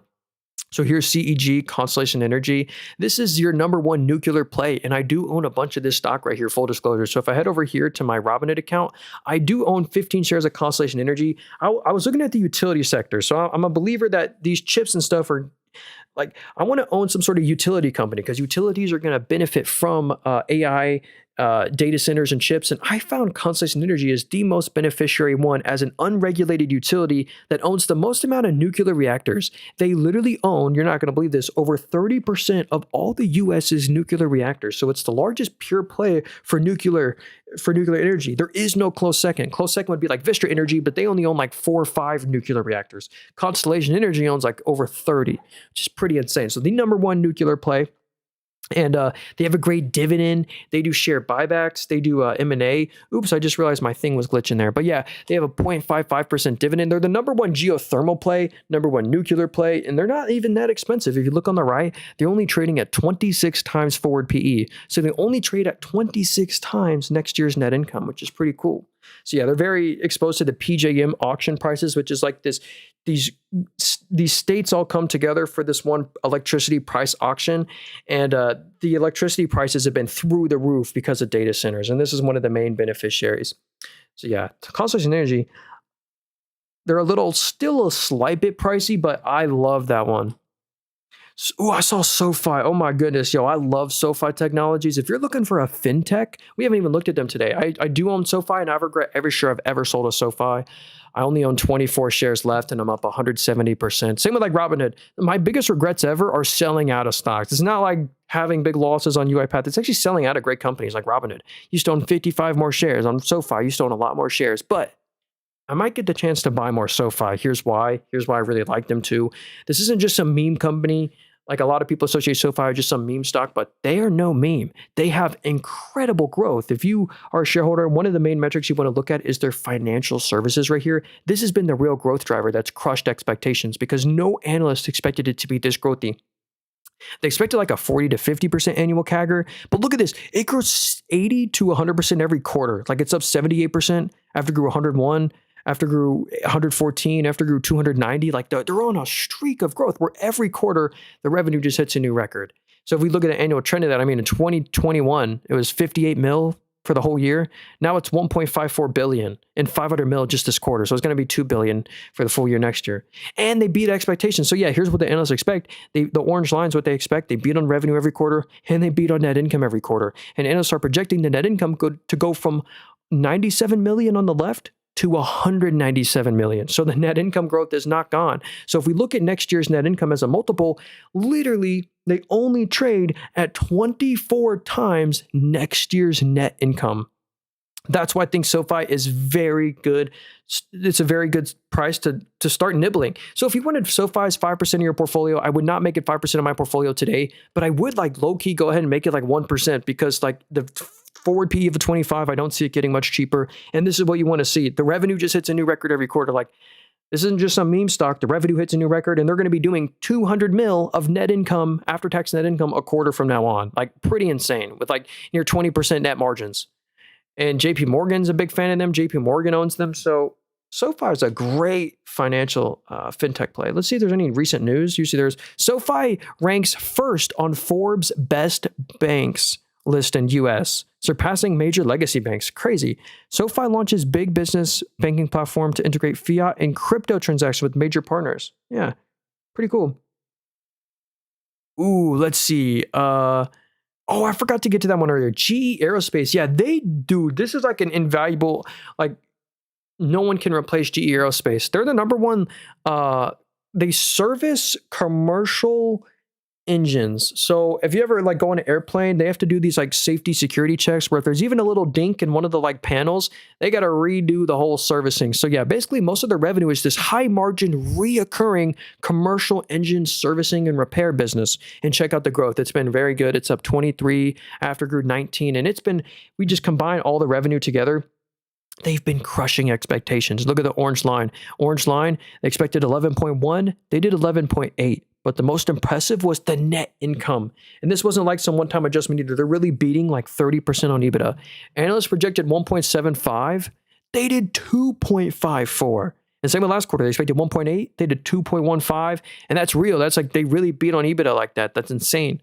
So if we zoom out, record net income this quarter, 2.55 bill in net income. Revenue was 12.7 bill. So that means net margin expansion. Yeah, 20% net margin grew 15% year over year. Free cash flow of nearly 2 billion a quarter. Great yield. You get a 0.5% yield. They raise it very fast every year. And they're also in aerospace and defense play. Yeah, defense and propulsion technology. So if the war starts to escalate and stuff, that business should just benefit as well. So GE Aerospace, congrats if you own this company. One of my favorite aerospace and defense stocks, probably like top 3 favorite. One of my favorites is actually Moog. I actually just bought them for the first time ever. Moog right here. They also service, commercial airplanes. They're in space and defense, commercial aircraft servicing, which is also growing very nicely. Ooh, hey, shout out to the member Brian Paul on the YouTube stream. I hope you're having a great Sunday, my friend. He said thoughts on SRE. This is Sempra Energy. Definitely, let's check it out. This must, if I had to guess, this is a regulated utility. And they're at a crazy all-time high. So let's see what the yield is. So no matter what, you're getting, it's actually a slightly higher yield. You're getting like 2.8% of your money back into dividend every year. And not just that, but a couple percent stock price appreciation. So the stock's at an all-time high. It's a nice dividend growth company. So let's see. I'm assuming, yeah, so they're a utility. Regulated utility. Let's see what are they in? So yeah, look at that forward PE. They only trade at 19 times forward PE. Utility right here. So I'm assuming, yeah, they had a little one-time adjustment last quarter. It says they only made 150 million in net income. That's why the current PE looks, so if you look, it says they trade at 35 times PE. It's not actually that expensive. Notice the forward PE of a 19. So yeah, they're at like basically 19 times net income. So revenue's not as growthy as I'd love. Actually, I just bought a regulated utility stock for the first time. So I own an unregulated utility as Constellation Energy. I'm also a big fan of regulated utilities because if you didn't know, if they don't get a positive return, like if they lose money, the government literally gives them money. They can't lose money. So no matter what, these regulated utilities, like almost like by law, just go up like 7% a year for all of eternity. So if you just look at the VPU, the Vanguard Utility ETF, which just owns all the regulated ETFs, look at this. Here was the COVID crash. just because of electricity demand. Electricity demand just always grows by 1 to 2% annually, and with data centers, it's going to grow even faster. Utilities are a very interesting sector right now, and they also give good yields. You buy this ETF right here, you get 2.5% of your money back just in a qualified dividend every year. And look what the largest holding is. NextEra Energy, then Southern Company, that's the one I just showed, and then Constellation Energy, it's 6.3%. It's the largest utilities by market cap. So yeah, I actually just bought Southern Company for the first time ever. This is another one where you might like this one more. That other company was at an all-time high. This one's also close to an all-time high, and it has a higher yield. Look at this. You get a 3% dividend yield, and look at the forward PE. It's only a 21. So it's like the same PE with a higher yield, more high quality assets and higher growth, I think, potentially, not financial advice. So yeah, maybe Southern Company is another one you could check out. Or I'm a super big fan. If you don't know which one to buy, I promise you won't regret this. Just buy the VPU ETF. You get the 2.5% yield dividend, good dividend growth, stock price appreciation. Interesting there. So yeah. Oh yeah, what was it? SoFi stock dilution has ruined it recently. So basically, yeah. So actually, I don't think too bad of it, but basically SoFi just diluted all the shareholders by $1 billion. That's kind of just what SoFi does.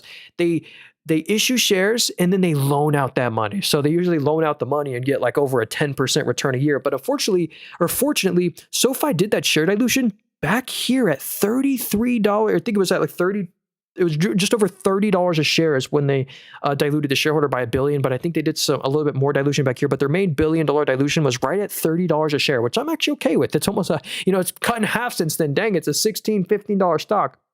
But again, here's what's so cool. If you didn't know, there's net income. Like the net income can grow. And then there's net income per share. So that includes stock-based comp. So if a company issues shares, the EPS, which is net income per share, will not grow as fast as the net income. And even if we go to the EPS, which includes the net income and it includes the share dilution, they've actually beat on EPS projections for the past 3 quarters in a row. So even though they're diluting you, they're still beating on the net income or the EPS, which includes that dilution. So I'm actually not too worried. Like even though SoFi, again, it says the EPS is down 55% year over year. It's not actually because this was a one-time adjustment. Like even though they're diluting you, they're still doing 13 cents a quarter.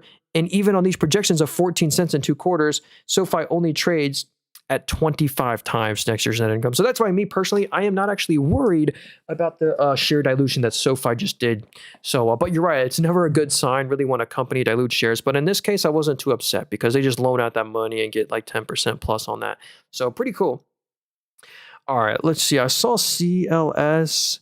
We did Rolls-Royce. Yo, this is actually a really cool one. So a lot of people know Rolls-Royce for the cars, these high quality cars, but they're mainly an aerospace and defense play. They make these super smooth engines. They're like the president's jet uses. Like the Rolls-Royce jets are like the most quality, nicest rides out there. So yeah, if we look, 50% of this company is their aerospace revenue. So these the jets and also power systems. So they're also a defense play, like an aerospace and defense play. So yeah, power systems and defense, that's 22% of all the revenue. So that's what's pretty interesting. So if we go to by the way, this is a European company, or actually no, it's a British company. So we've converted the currency to US dollars.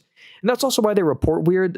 It says they report in H1 and full year 2025. They're not a US company, so they don't report quarterly. They report biannually. So that's why it looks a little weird. But yeah, for the full year 2025, they did $7.8 billion in net income.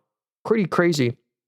Oh, and here's actually the projections. So according to the analyst, they're supposed to make in net income $2.1 billion of net income for the first half of 2026, and the second half of 2026, $2.67 billion. So anyway, I guess that's the forecast right here.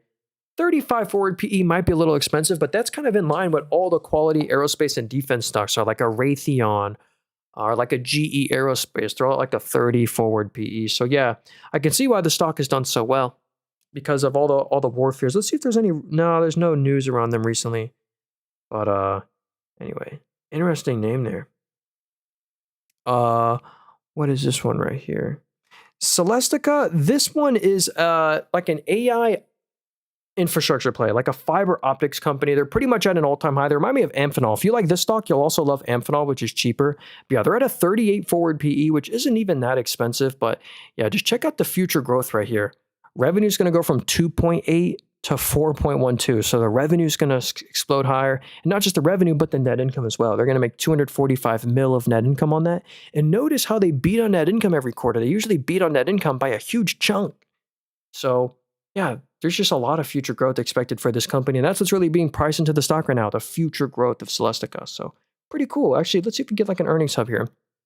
So connectivity and cloud solutions segment surged 64%, driven by strong AI and hyperscale demand. So there you go, some AI hyperscale demand. I also love Amphenol. It's another kind of cable connectivity company right here. I've been loading the boat at its current price. Like I was buying it at 128, 129, 135. This is another really cool one, Amphenol right here. Actually, I'll be really quick.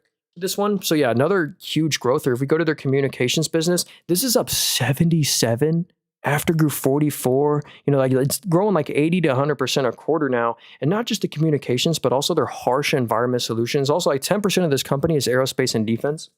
Harsh environment solutions is up 30 after grew 39 after grew 12. So that's on a streak of growth. And also their interconnect and sensor systems is at a record as well. It's up 21 after grew 5. So the growth rate's growing over there. So when we combine all those businesses together, the revenue grew 49%. So the revenue's up by 49, but the net income is up by 60, which means that's net margin expansion. The net margin grew 7.5%. And look at the free cash flow, record free cash flow this quarter, 1.5 billion of free cash flow. It's actually technically record net income. So yeah, record net income, record free cash flow, fortress balance sheet, doing a ton of M&A. They just acquired a company called CommScope. It's instantly accretive to the EPS. And they just acquired another company called Textron, which is also instantly accretive to their EPS. So yeah, 30 forward PE. It's actually cheaper than the other company. And you get a nice dividend at close to 0.7% dividend yield. Let's see. I know Morningstar. Yeah, Morningstar gives this company a wide economic moat. It's pretty crazy. Some of their biggest customers, Google's a big customer. Google's TPUs uses Amphenol's copper cables. NVIDIA is a big customer. I think one of their top customers. Amphenol's is the most diversified component supplier we cover, giving it better insulation from cyclical downturns in any one market. Amphenol's organization structure features more than 125 general managers who operate with high levels of autonomy, gives unparalleled ability to control cost and maintain industry-leading margins. Amphenol benefits from sticky customer relations, create customized products and mission-critical applications. So yeah. Pretty cool. I really love Amphenol. I'm a shareholder, so I'm totally biased there. But a great AI beneficiary. Like a lot of people think you don't want to buy Nvidia. Nvidia's worth 4.6 trillion. So for you to double your money, they have to be worth $9 trillion. It's a tough double from the law of large numbers. I think you can still make a lot of money by buying the AI beneficiaries. Like it's not just Nvidia that's going to do good. Amphenol, who supplies the copper cables for Nvidia and Google's chips, is going to do good as well. From Constellation Energy, from the number one cleanest energy nuclear company powering the GPUs. It's just really cool. From Comfort Systems, cooling them down with their complex HVAC systems and doing the mechanical and electrical work for data centers. It's pretty cool. All right, last one here. Oh, I see Mr. said, do you think Celsius is undervalued? I actually do. I do think Celsius is undervalued. They only trade at 22 times next year's net income. They are a huge energy drink company, so they have a 28% energy drink market share in the US. I love Alani. So let's see. The Celsius brand shows strong organic revenue growth. The acquired brands Alani and Rockstar added $1 billion in revenue. So yeah, it's not just like 5 years ago, it was just Celsius, the drink. Now it's Celsius brand, Alani, and Rockstar Beverage. As Pepsi bought 7% of all the shares, and part of that, they gave them Rockstar Beverage as a form of payment. But yeah, if we look at the forward PE here, they only trade at 22 times forward net income. So we're looking at forward net income because they had a one-time adjustment from their acquisition. So it says they lost 61 mil of net income last quarter. That's not true. The core business made 166 million. They had a one-time termination, switching manufacturing. They were switching manufacturing from their old place to Pepsi, and it had a one-time adjustment. So yeah, they're printing money. You really look at a next year's multiple. They trade at 22 times next year's net income.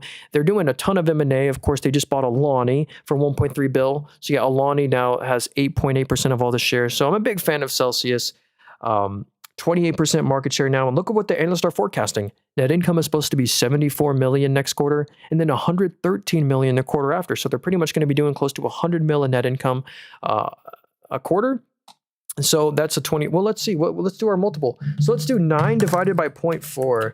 See what we get there. So they're only trading on my math of 22.5. Oh, that's the same thing as what they're saying. 22.25 forward or next year's net income. Interesting there. Hey, what's up, Sam? You think SoFi is undervalued? Yeah, let's do SoFi really quickly before I go here.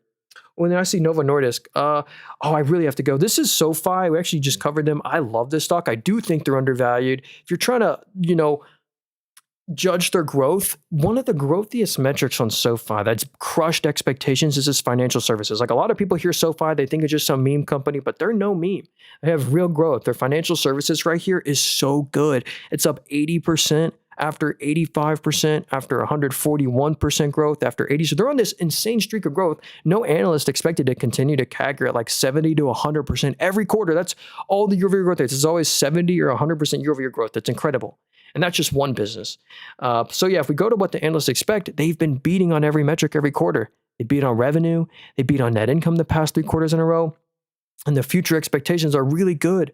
They're supposed to go from 96 million revenue on the left to 196 million in 2 quarters. So they're going to be doing 200 million of net income a quarter.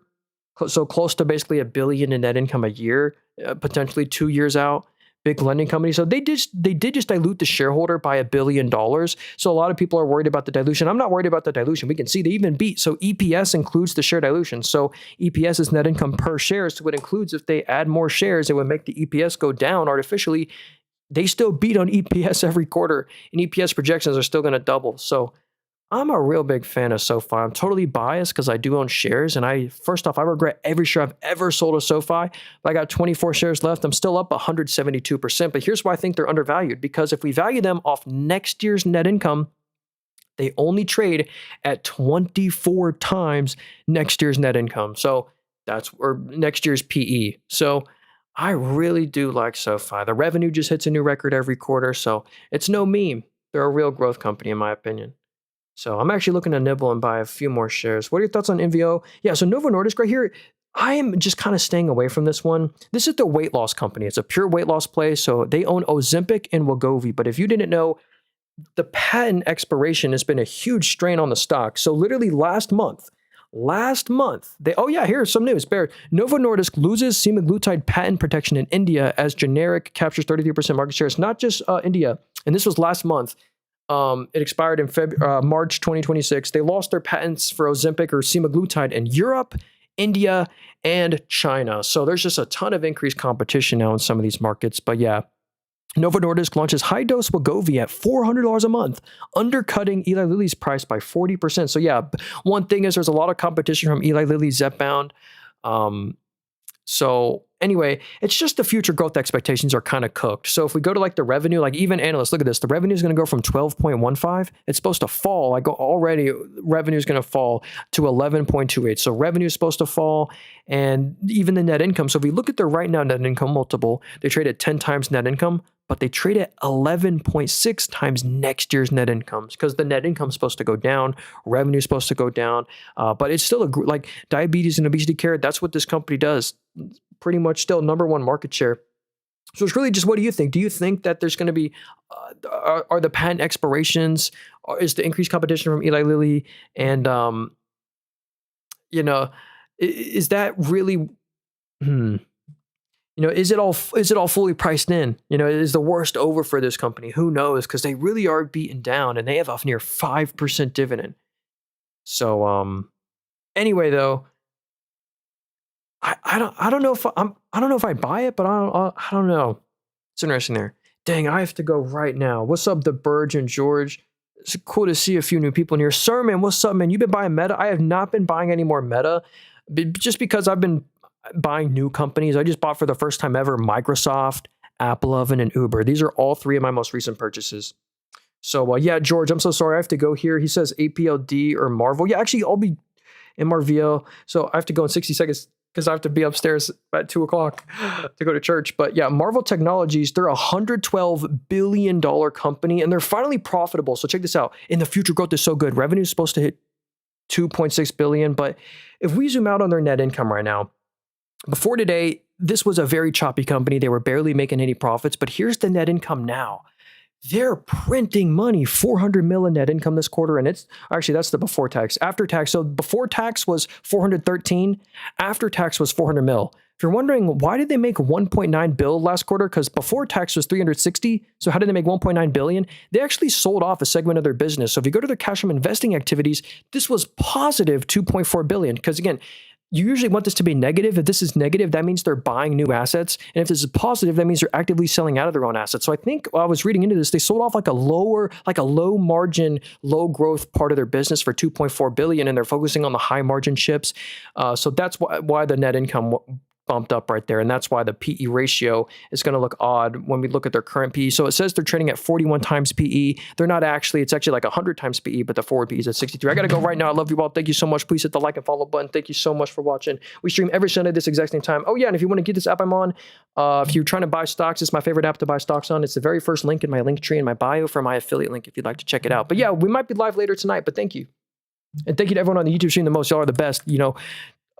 Brian, Paul, Steven, Mr.